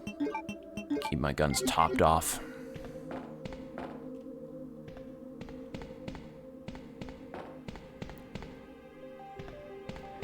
The other difference that I believe I mentioned before is just that it's really interesting to see how more prominent music is here versus the remake. And I imagine the same can be said about the Resident Evil 3 remake as well. Because I guess maybe just as a remake, they wanted to maybe keep the ambiance and maybe have the things just be more like, oh, it's so scary, look at... There's like no music, and no music equals a scary moment. It's like, no, you can still have music in the background and still be a bit tense. Just so long as it's, I don't know, not ska music or something. Like, if you just don't have horror ska.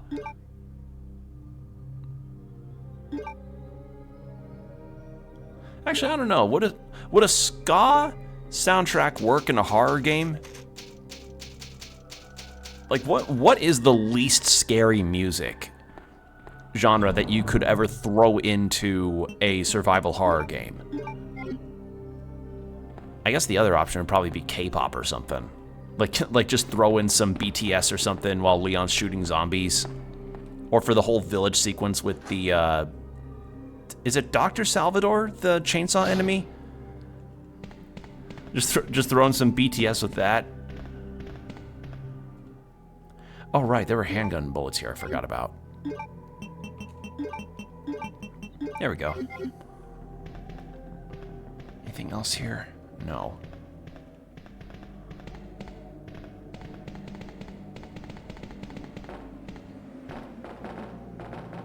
And sure enough, back here again. Seems to be a control device to turn the table. There's a keyhole. But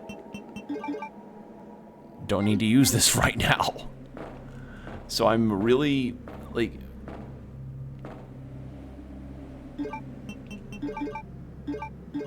This... Square peg, round hole? I'm not getting it. Oh, there's the map I almost forgot about. All right.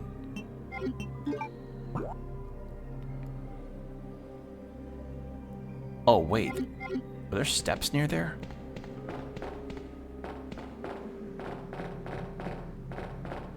Oh, there's a ladder. Oh, I did not... Oh, I didn't see that at all. Again, pre-rendered backgrounds, folks. Not used to seeing them. The slightly lower resolution's throwing me off. Is that a bathroom in there? It is. Leon, what did you pick up? I found some bullets in the toilet. I had to shake off some toilet paper to get it. You want to use them?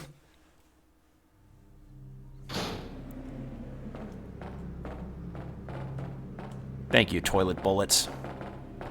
I'll put these back with all the other Magnum rounds I've got.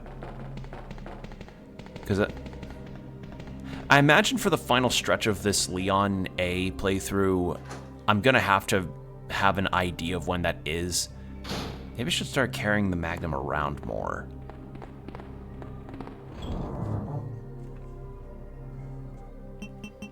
Alright, put that with the other Magnum rounds up this way.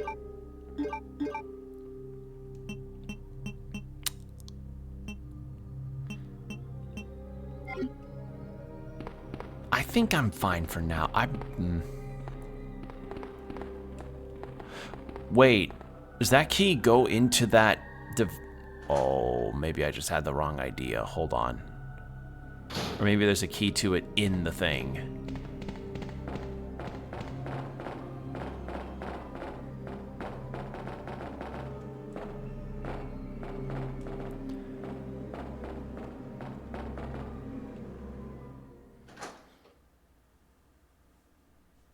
Yeah, I mean, you see West Box Key, and I thought for a second that maybe that was something for Wesker, because it also mentioned an umbrella logo. Oh my god. C panel key. Oh.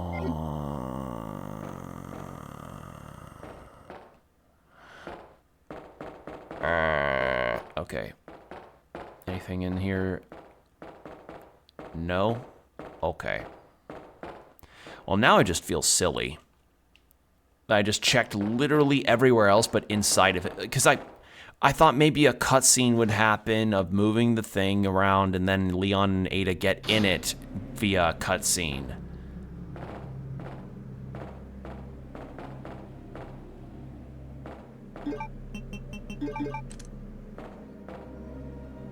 We push the activation switch. Yes.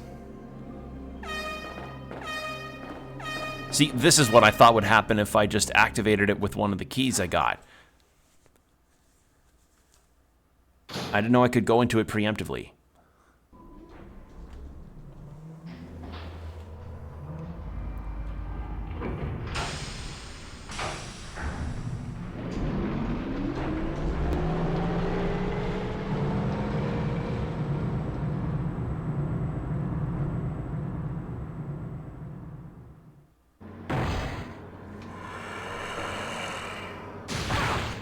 What the hecky? Ada! Ada! Can you hear me? Come on, snap out of it!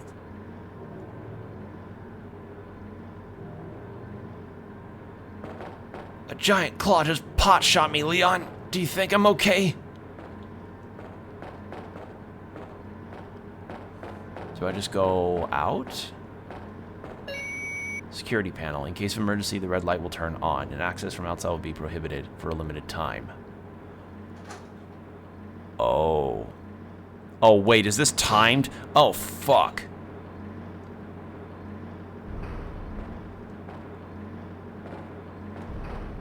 Oh. There you are. There's the lad.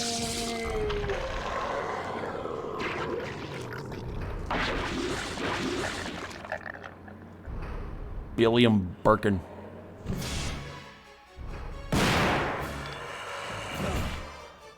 Oh, you bitch.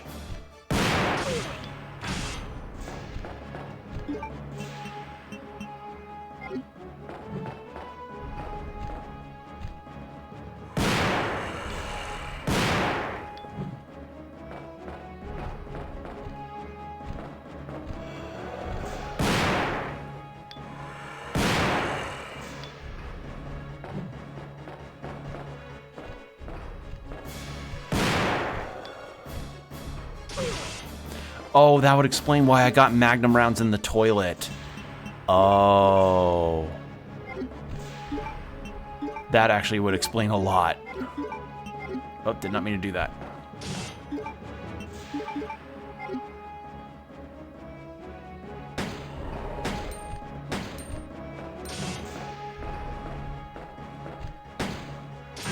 Ow, ow.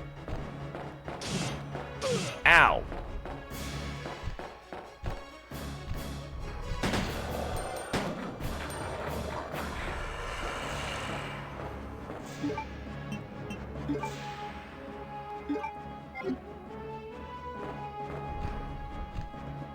Ooh, you're looking rough, buddy.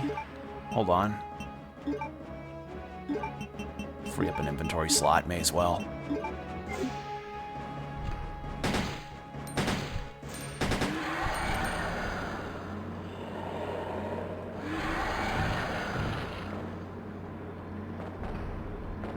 Alright, let's get back in there.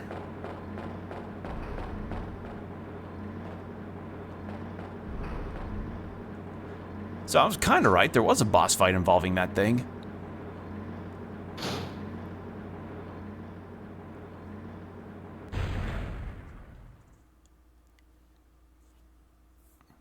Don't die on me, Ada. Come on. Wake up. Come on.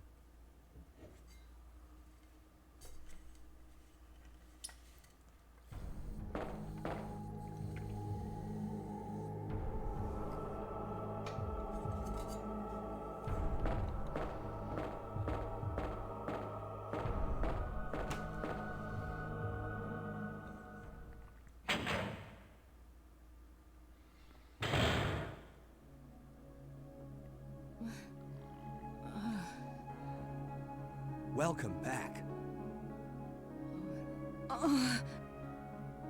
Hey, take it easy. We're inside Umbrella's secret lab. I'll go find something to treat that wound, so just rest here in the meantime. But I'll only slow you down with these injuries. Go. Save yourself. I told you, it's my job to look after you. But you'll be in danger if you stay with me. I know I've only known you for a short period of time, but I really enjoy being with you. I know I'm not capable of caring about anyone, but I don't want to lose you. We're leaving this place together. Wait here for me. I'll be right back. Also, Ada, don't feel bad. It's been confirmed in the game's lore that prior to the game starting, I got really drunk because I got dumped by my girlfriend. At least that's, was that confirmed though? Actually, I have a question. Was that confirmed? Yes or no? Because I heard that spread around a little bit, and I don't know if that's true or not. If so, that'd be funny, but I don't recall if that's actually what the case is. Also, we're gonna go ahead and put those... You know what? Let's go ahead and take the Magnum out. And the knife has not really been a thing for me, so I'm just gonna put that away. And then get some ink ribbons, and we're gonna save since that was a boss fight. And that was like, what? The second boss that I fought? I know the first boss was the thing that Birkin spawned out of that guy in the jail cell. And honestly, I don't think I would count the crocodile as a boss fight. That was like a set piece. Like the same kind of set piece as the crab monster that Shanoa fights in Order of Ecclesia. Just very much an enemy, like a boss that's cool and spectacle, with like a bit of gameplay element to it. Security manuals. Ada, I've got this first aid. Actually, I don't know if I can. All right, that's right. I used the first aid spray in the boss fight. Oops. I like that theme that plays though when you're sitting with her in that room. It's really nice. Actually, I should equip the shotgun instead.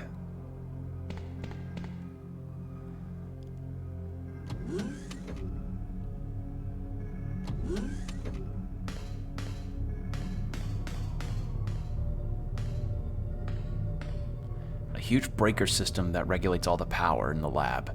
The main fuse has been removed and the power is not active in some areas. Okay. Is there a map for this area? Okay, so it breaks off into 3 spots. One is where we came from, another is somewhere else. So I'm gonna go down blue first.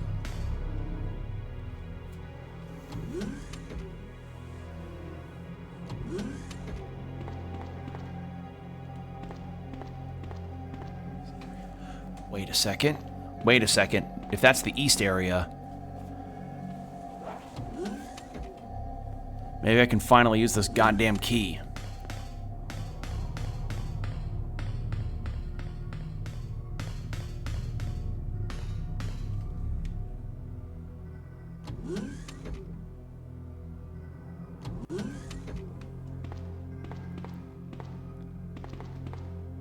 Shutter sealed firmly in place.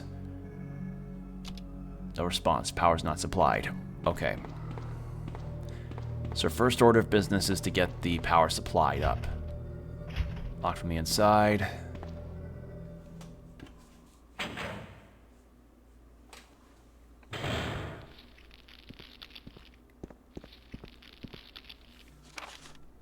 Laboratory Security Manual. Laboratory Security Manual. Security measures in case of an emergency.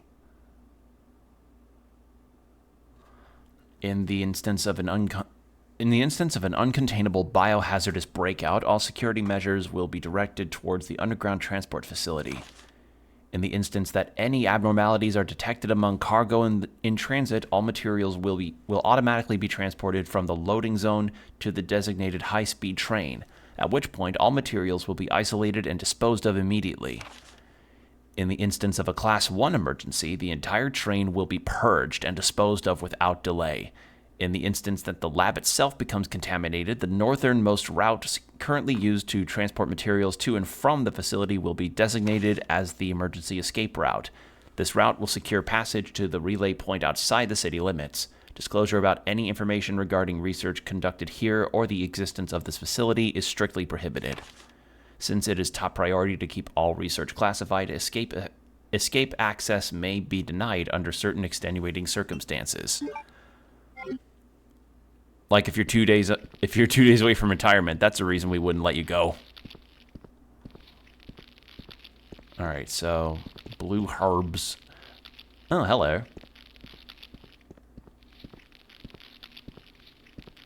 There's a note over there.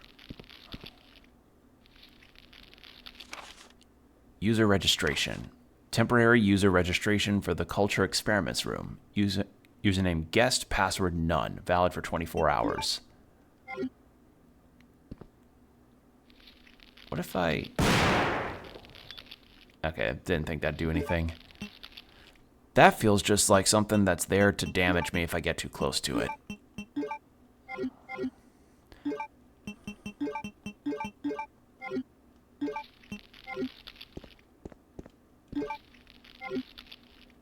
Console says antibio sprinkler. Turn the switch on.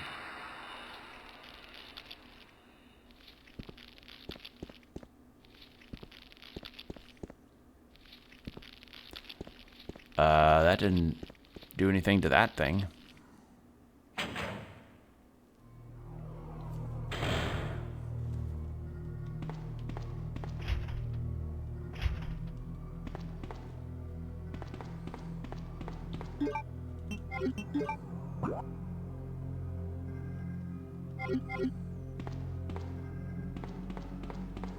Can't go through there.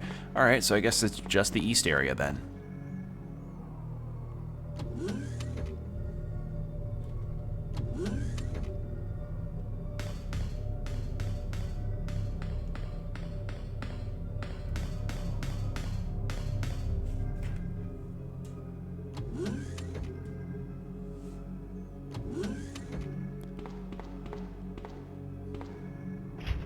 Doors open with a card key. Okay, so that's a no.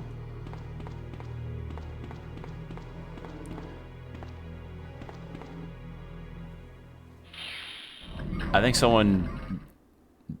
When when Destroy Dick December happens... Oh, no, it's Frost. Okay.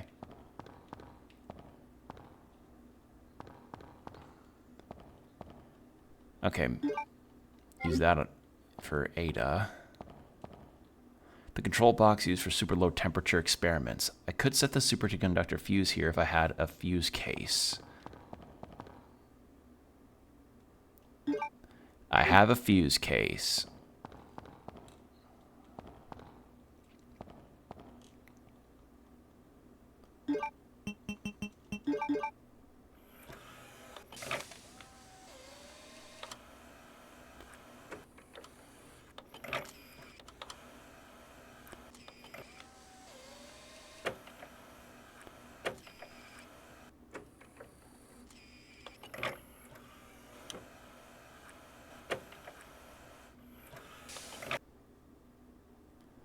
We take the main fuse. So I'm guessing I just plug this into the power socket that I was at earlier? Maybe?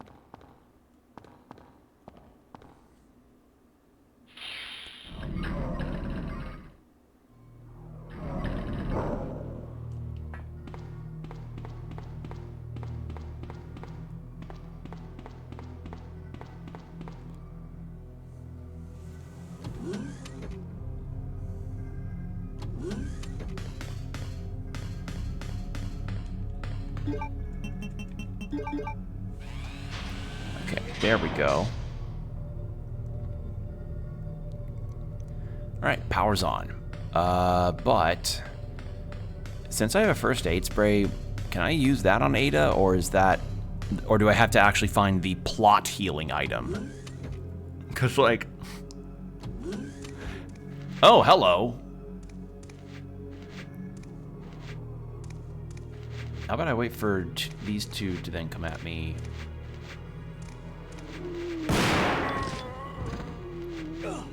Oh, you still... Oh! Oh! That's freaky.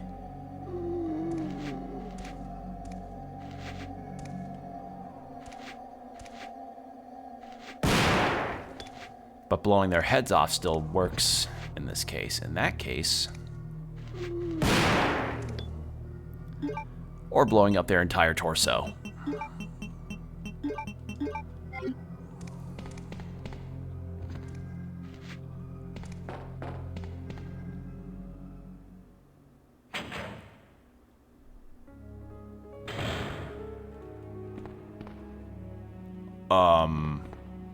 Where is Ada?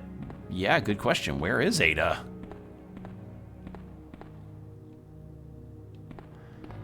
Alright, well, we made a bit of progress with that, so I actually would feel comfortable with saving right now.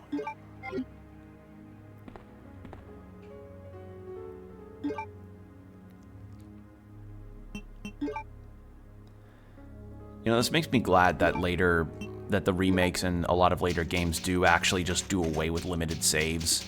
Because, like, limited saves are a cool idea if you want to do something for a challenge mode or have that as, like, an extra mode situation. Like, I remember, I think it's in Dead Space, where you only have, like, 3 saves in the entire game at a certain difficulty. Right? And then after that, I remember after a certain difficulty thing that you do, you get a foam finger gun that makes little bang sounds when you shoot it. And part of me really misses when devs had whimsy of that caliber. It's not to say devs don't have whimsy now, but man, not in this day and age very frequently. Actually, wait. In the Dead Space remake that came out a little while ago, is that still there? The funny foam gun upgrade that you can get? Because if not, I will be severely disappointed. Alright, I'm gonna go west.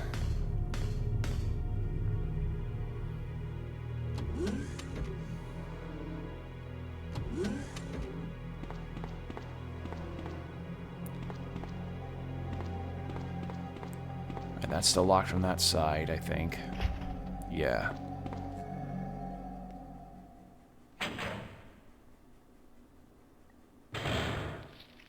And then there's nothing new here. So I guess we just open those shutters.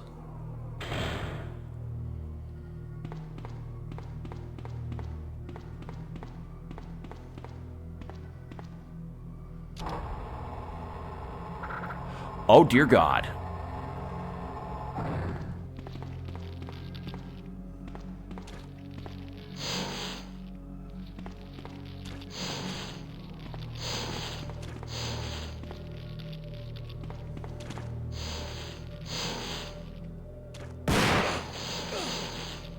Okay. They hurt.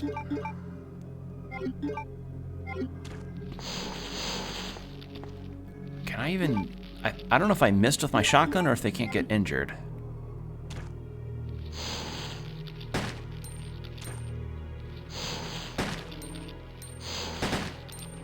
Okay, I can shoot them.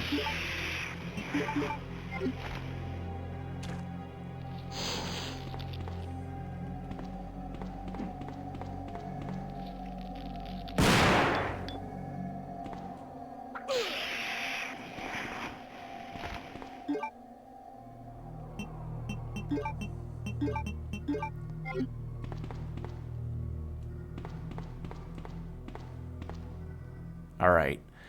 I'm gonna need to get ammo at some point. I have a lot of Magnum, but I'm saving those for something that's important. Potentially.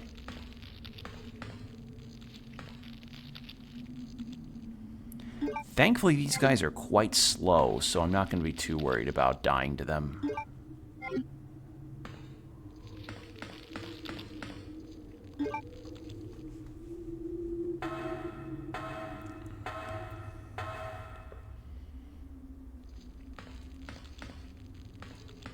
That thing is nasty looking.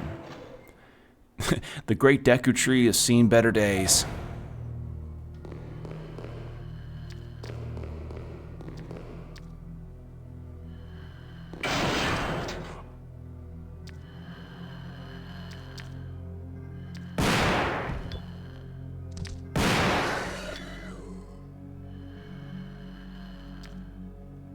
Okay, so new types of liquors.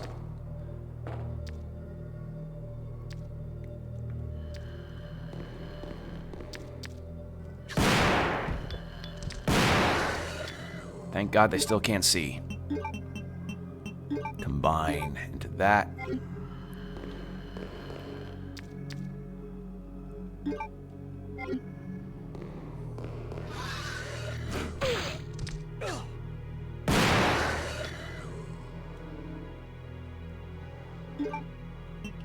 Well, that had bound to happen at some point.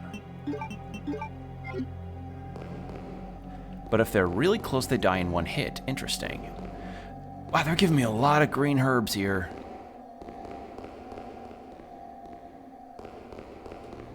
Disk slot with a monitor that says insert verification MO disk to open the gate.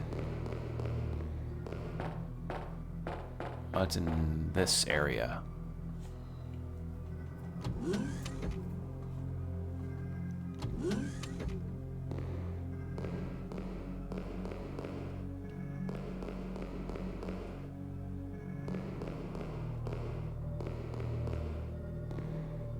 A map of the lab is available here. Will you file them? Yes, please. Thank you. What am I looking at?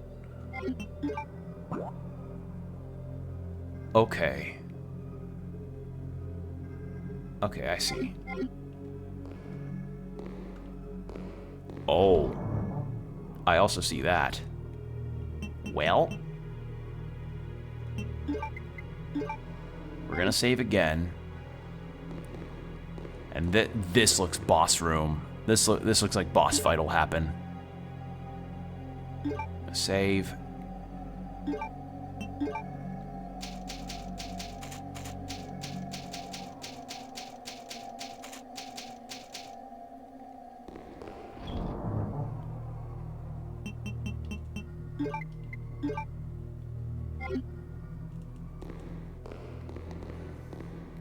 This is a boss, and I'm gonna use my magnum rounds.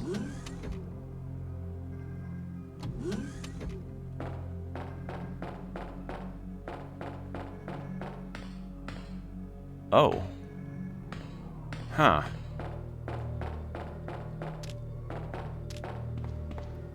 The door is open with a card key. Okay. That's a lot of larva.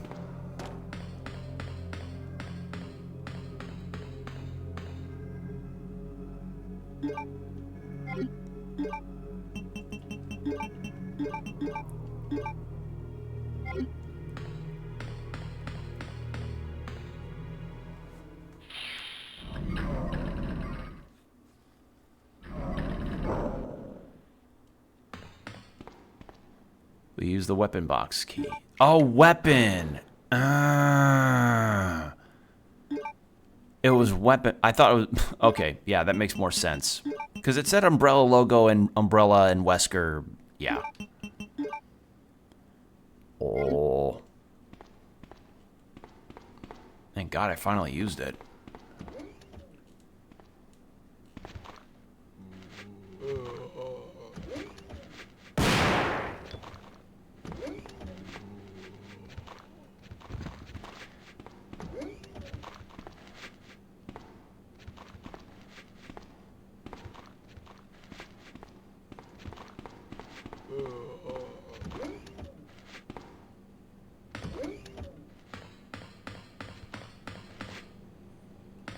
One's over here.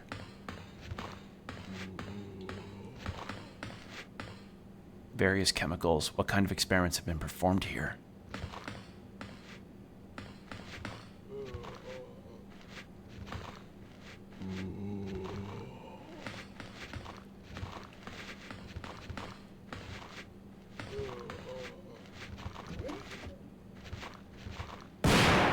There we go. 2 for 1. Alright, what is this? Lab card key? Yes, please, and thank you. All the zombies can go through these doors. Looks like a machine used for a vaccine research. Okay.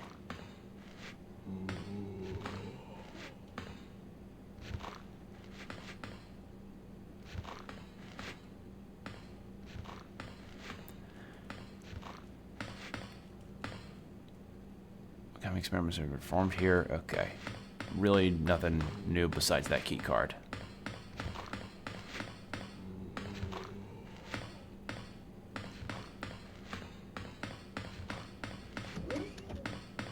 And take that over to the room where all those larvae were dropping from the ceiling around me.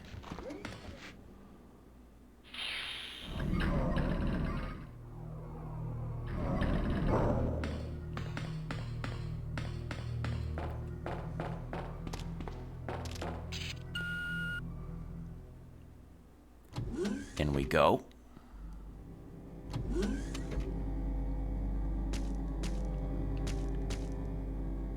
What the Sigma? What the fuck? Alright.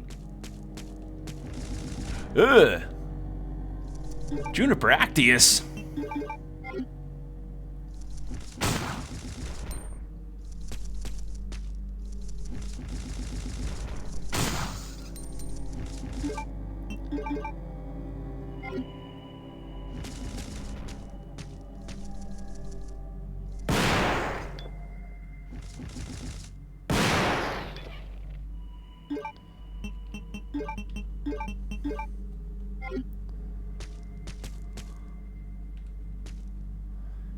Can't research the computer.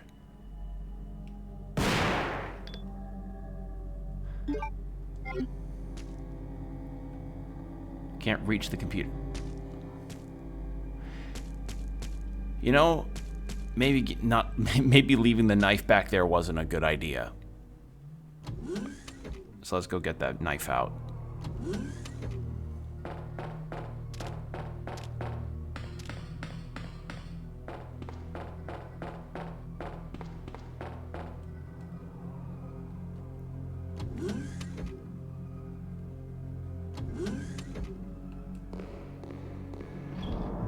All right, I've got enough space for it, so it should be fine.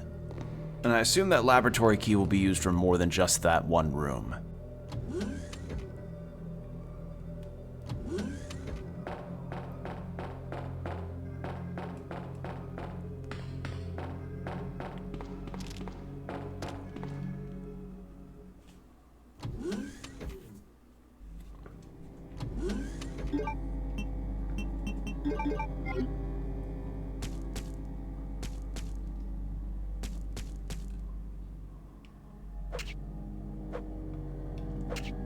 There we go.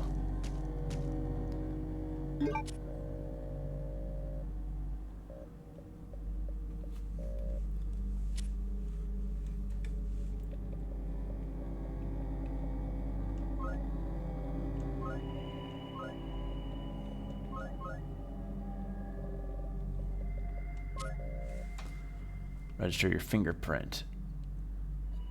God, everything needs my biometrics nowadays. Next, they're gonna ask me for my government ID. And an app, and a subscription service for the app. Guest registration is valid for 24 hours.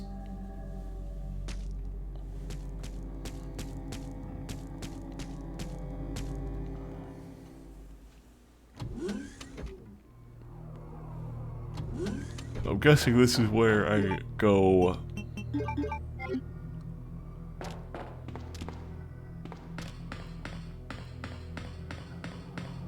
I'm guessing this is where I go into here and do something on the computer that way. Maybe.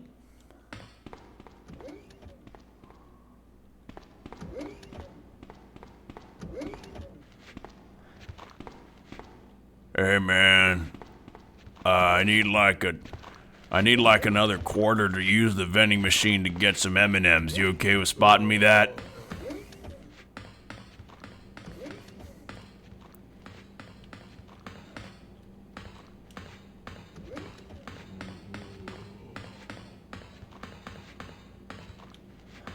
Alright, I'm guessing maybe it's not here that I'm supposed to go use that new registration access. Ah, shit. I thought I was far enough.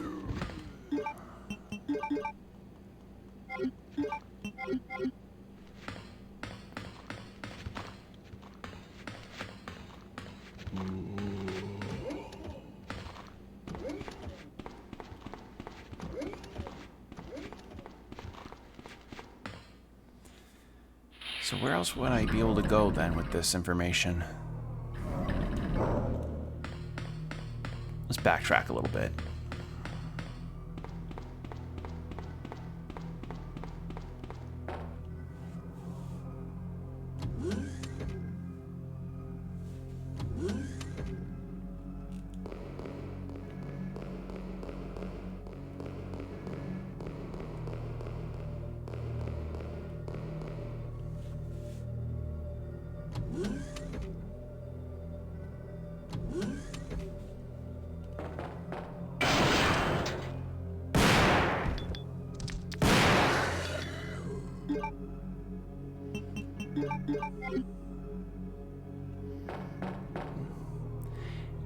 Not falling for that twice. Alright. Verification MO disk.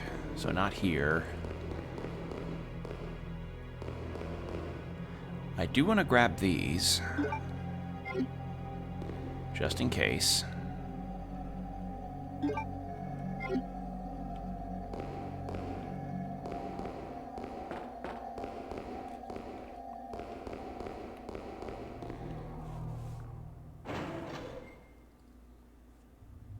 You know, when I was seeing that new God of War game in the state of play, I see like the loading hallway telltale signs, and part of me kind of misses where a loading sign was just clearly either a loading screen or this, where it would just load the next zone as a cutscene.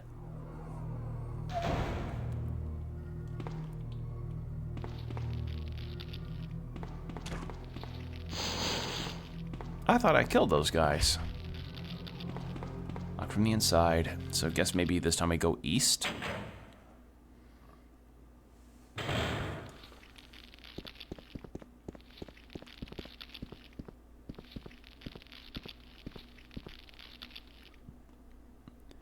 Gas sprinklings. Okay, so that did work. Alright, we go east. I can't think of anything else I can do here. I have gotten more used to the tank controls though, so that's really nice. Oh shit. Yeah, I kind of walked right into that like a Dumbo. Because now, if any game's got tank controls as an option, I have had practice. Part of me kind of wonders whether or not I could try Crow Country with a tank control scheme.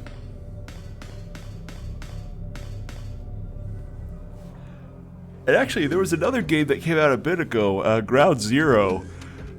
Huh, for those that might not know, I covered that game a while back in my, in one of my demo day streams, and I remember that had tank controls as an option.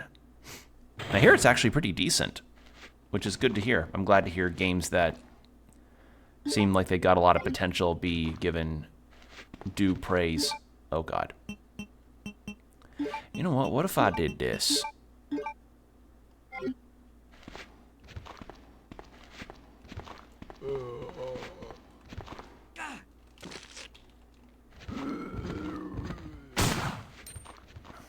Just trying to grab this there.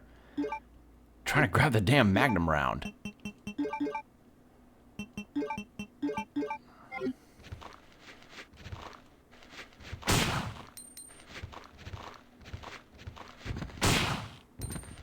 Oh, they can hit multiple enemies at once. Interesting. I was told by a chatter that they couldn't. Aim was off. I've got a lot of these rounds. And I understand Resident Evil fans are probably looking at me with complete horror using Magnum rounds like that, but hey, I mean, I'm using what I've got.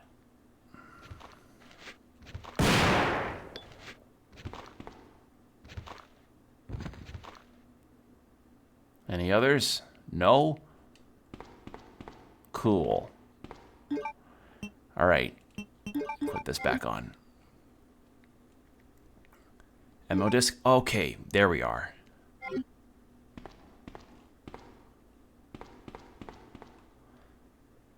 Activator VAM for base vaccine synthesis.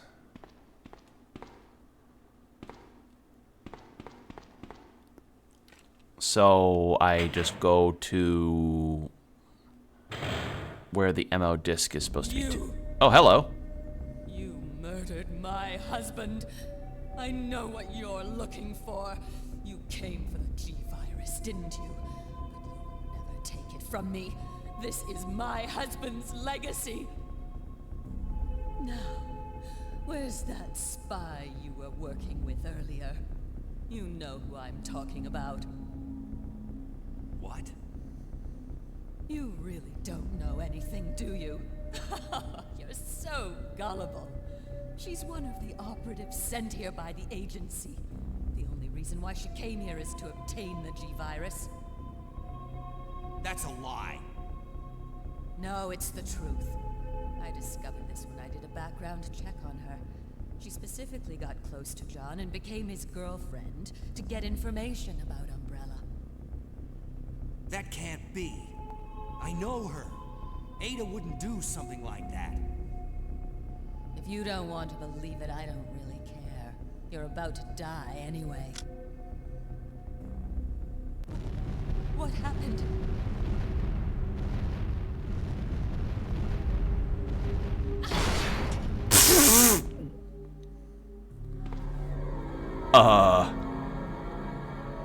Wow.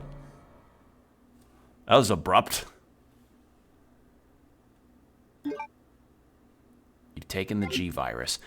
My lighter! Self-destruct sequence has been activated. Repeat, the self-destruct sequence has been activated. This sequence may not be aborted. All employees proceed to the emergency car at the bottom platform.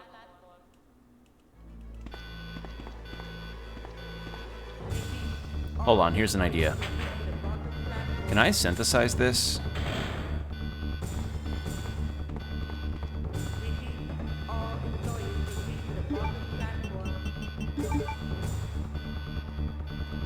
Alright, I guess not.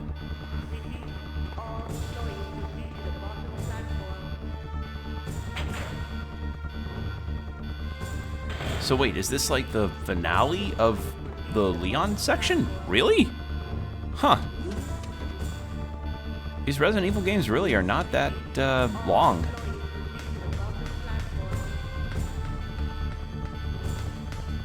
Leon.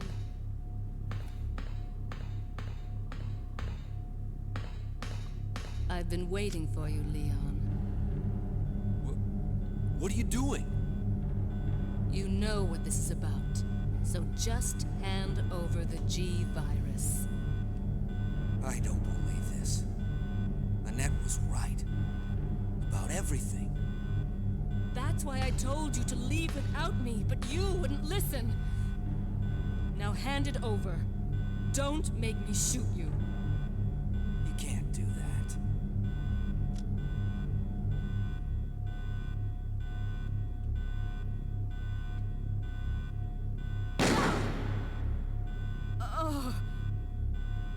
Ada! Ada, I've got you. Don't give up.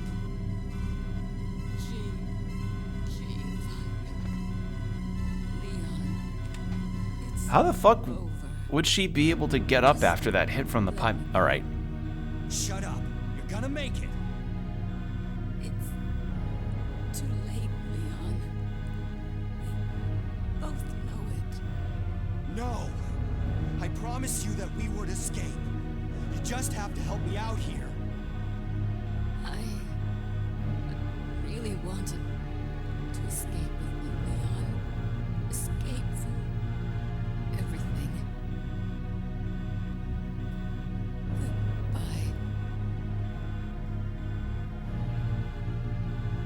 Ada!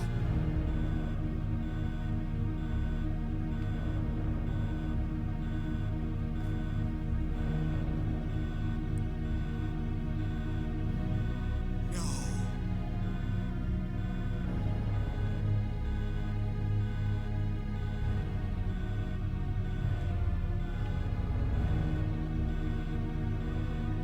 So, this is what everyone's been dying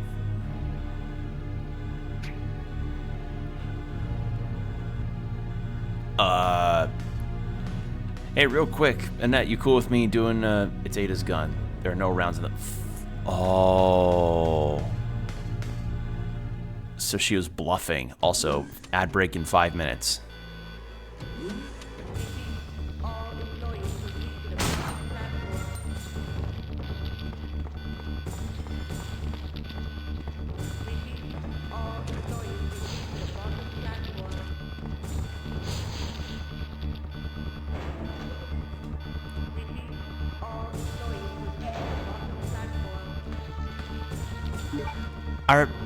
Wow, this lab section was really short. I remember it being a lot longer in the remake.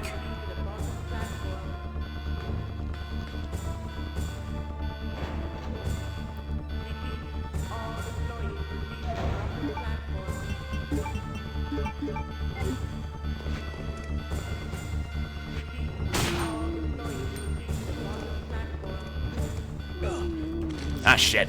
Get off me.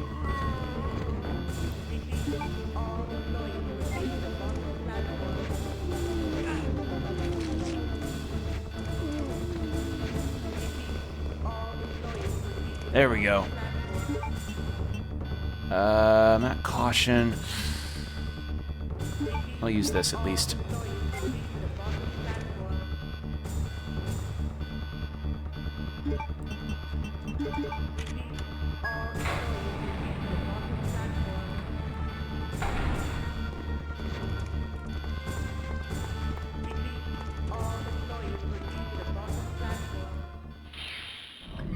And here we go.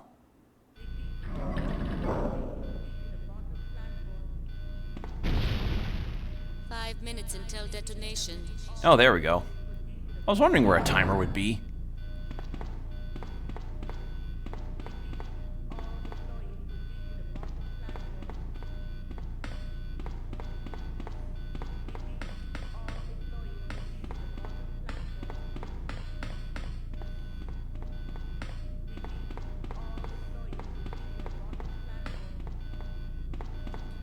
Okay, nothing else. All right. Thought there'd be something around here. Deactivate it, yes.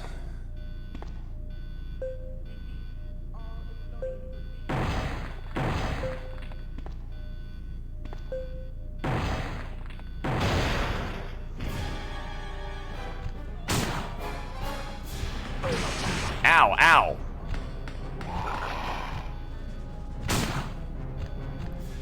Oh man, if there's anything that I missed from my Resident Evil 4 times, it is having a quick turn.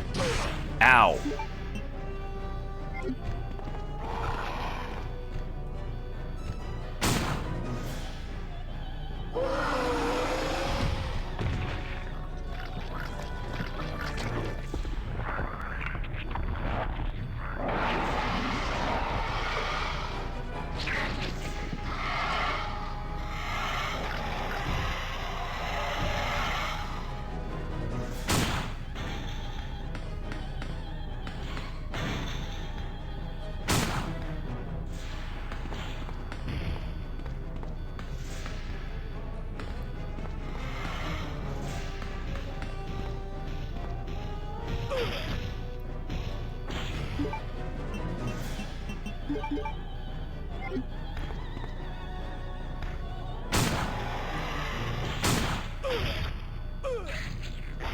Ow, ow, ow, ow, ow. How's my health?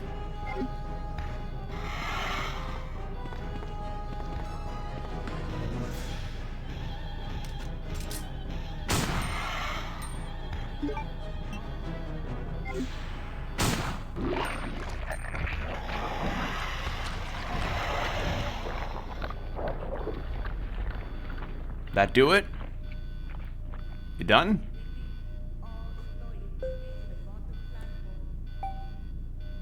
All right. That elevator better not be playing Ed Sheeran when I get in there. Also, we have the ad break starting, so we're going to go into 3 minutes of ads with an hour of no pre-rolls after, so get hydrated, stretch, do whatever you need to do, and we'll be right back. And we're back. Thank you for your patience. All right. You know, if we actually are towards the absolute, well, if we're at the end of Leon A's campaign, this might be a much shorter stream than I anticipated, because I think it'd be a better start that the next time that I stream this, that we start with Claire B, like the next time that I stream this, as opposed to like immediately after we finish with Leon A. So I think we're gonna do with that. Door's been completely sealed due to the explosion. Wow.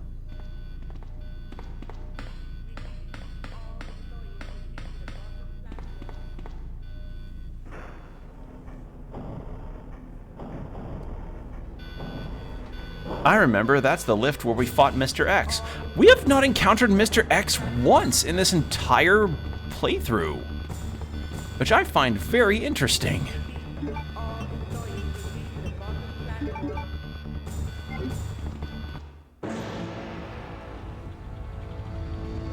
Well, at least not in Leon A, at least.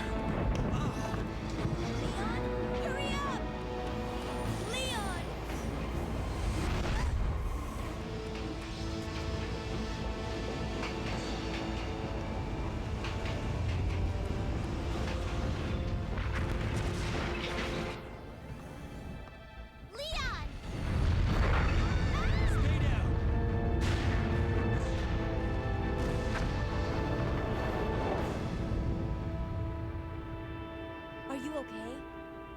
Yes, I'm fine.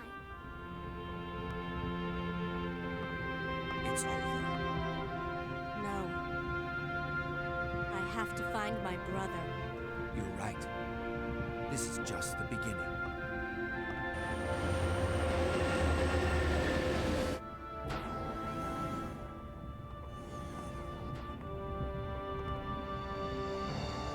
Goodbye, Ada.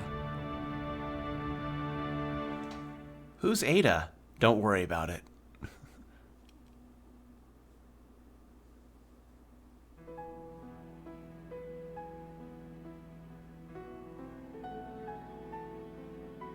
Oh, that's it? Okay. Well, that was Resident Evil 2 Leon A campaign. First impression so far is, while the controls took me a while to get used to, and I'm still going to mess up every once in a while, wasn't as bad as I thought it was going to be. And something else that I will say is, seeing the differences here, this was a much shorter time than I remember having in the original game, or the remake rather. The originals feels like a shorter experience. Now, maybe I missed some things, or maybe there were just some aspects to the game that I didn't know about in full, but yeah, I feel like I kind of breezed by this. So next up is going to end up being Claire B, and then I'll also be doing Claire A and Leon B as well. As for the extra modes, like the hunk mode and the tofu mode, I probably won't do those, but because, you know, I want to at least just get the stories down. But yeah, that's honestly good time. Also, rest in peace to Paul Haddad, I think is how you pronounce that name. Rest in peace to him. Really taken far too soon. And yeah, overall, it was still able to create a tense atmosphere of me getting spooked up and scared a little when I was in particular instances. But I would say that compared to a lot of the other Resident Evils I've played, this one definitely veered into that action type of intensity. And I think that's the word that I would describe this game, is that it feels a bit more on the intense side versus Resident Evil 1 Remake, which I guess also adds into that whole thing of like Resident Evil 1 was more horror, Resident Evil 2 is more horror in the intense variety, like a thriller. Like if Resident Evil 1 was a horror movie with like a latent atmosphere of scares around the corner, Resident Evil 2 feels more like an intense thriller where you're being on the run and chased all the time. So that's how I feel. That's the energy I get from this game, at least just from that first impressions. But it is a good first impression so far.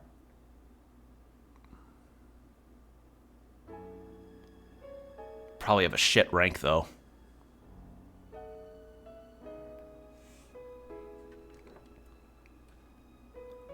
Rank, yeah.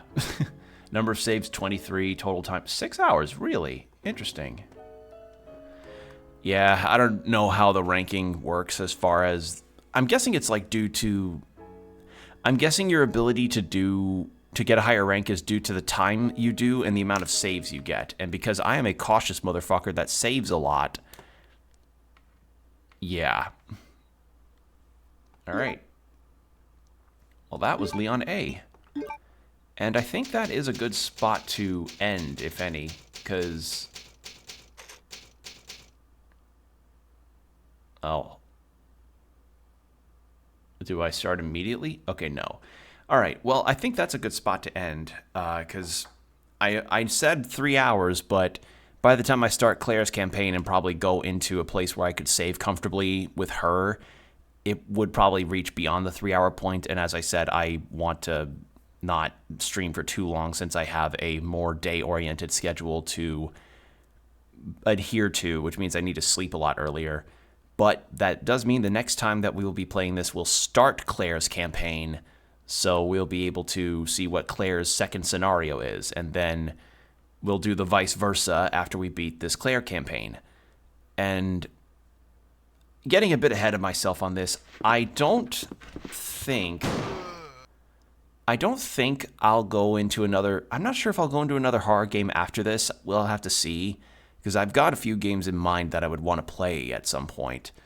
So I'll just have to keep y'all posted. So if you are interested in seeing when I'm live next, VOD watchers, I am usually live on Twitch at 7 p.m. CST, and currently am going to be doing a Tuesday through Thursday schedule. So be sure to follow me over on my Blue Sky and my YouTube as for subscription, so that way you'll at least see when I am live next, since I usually announce them via a post on either platform.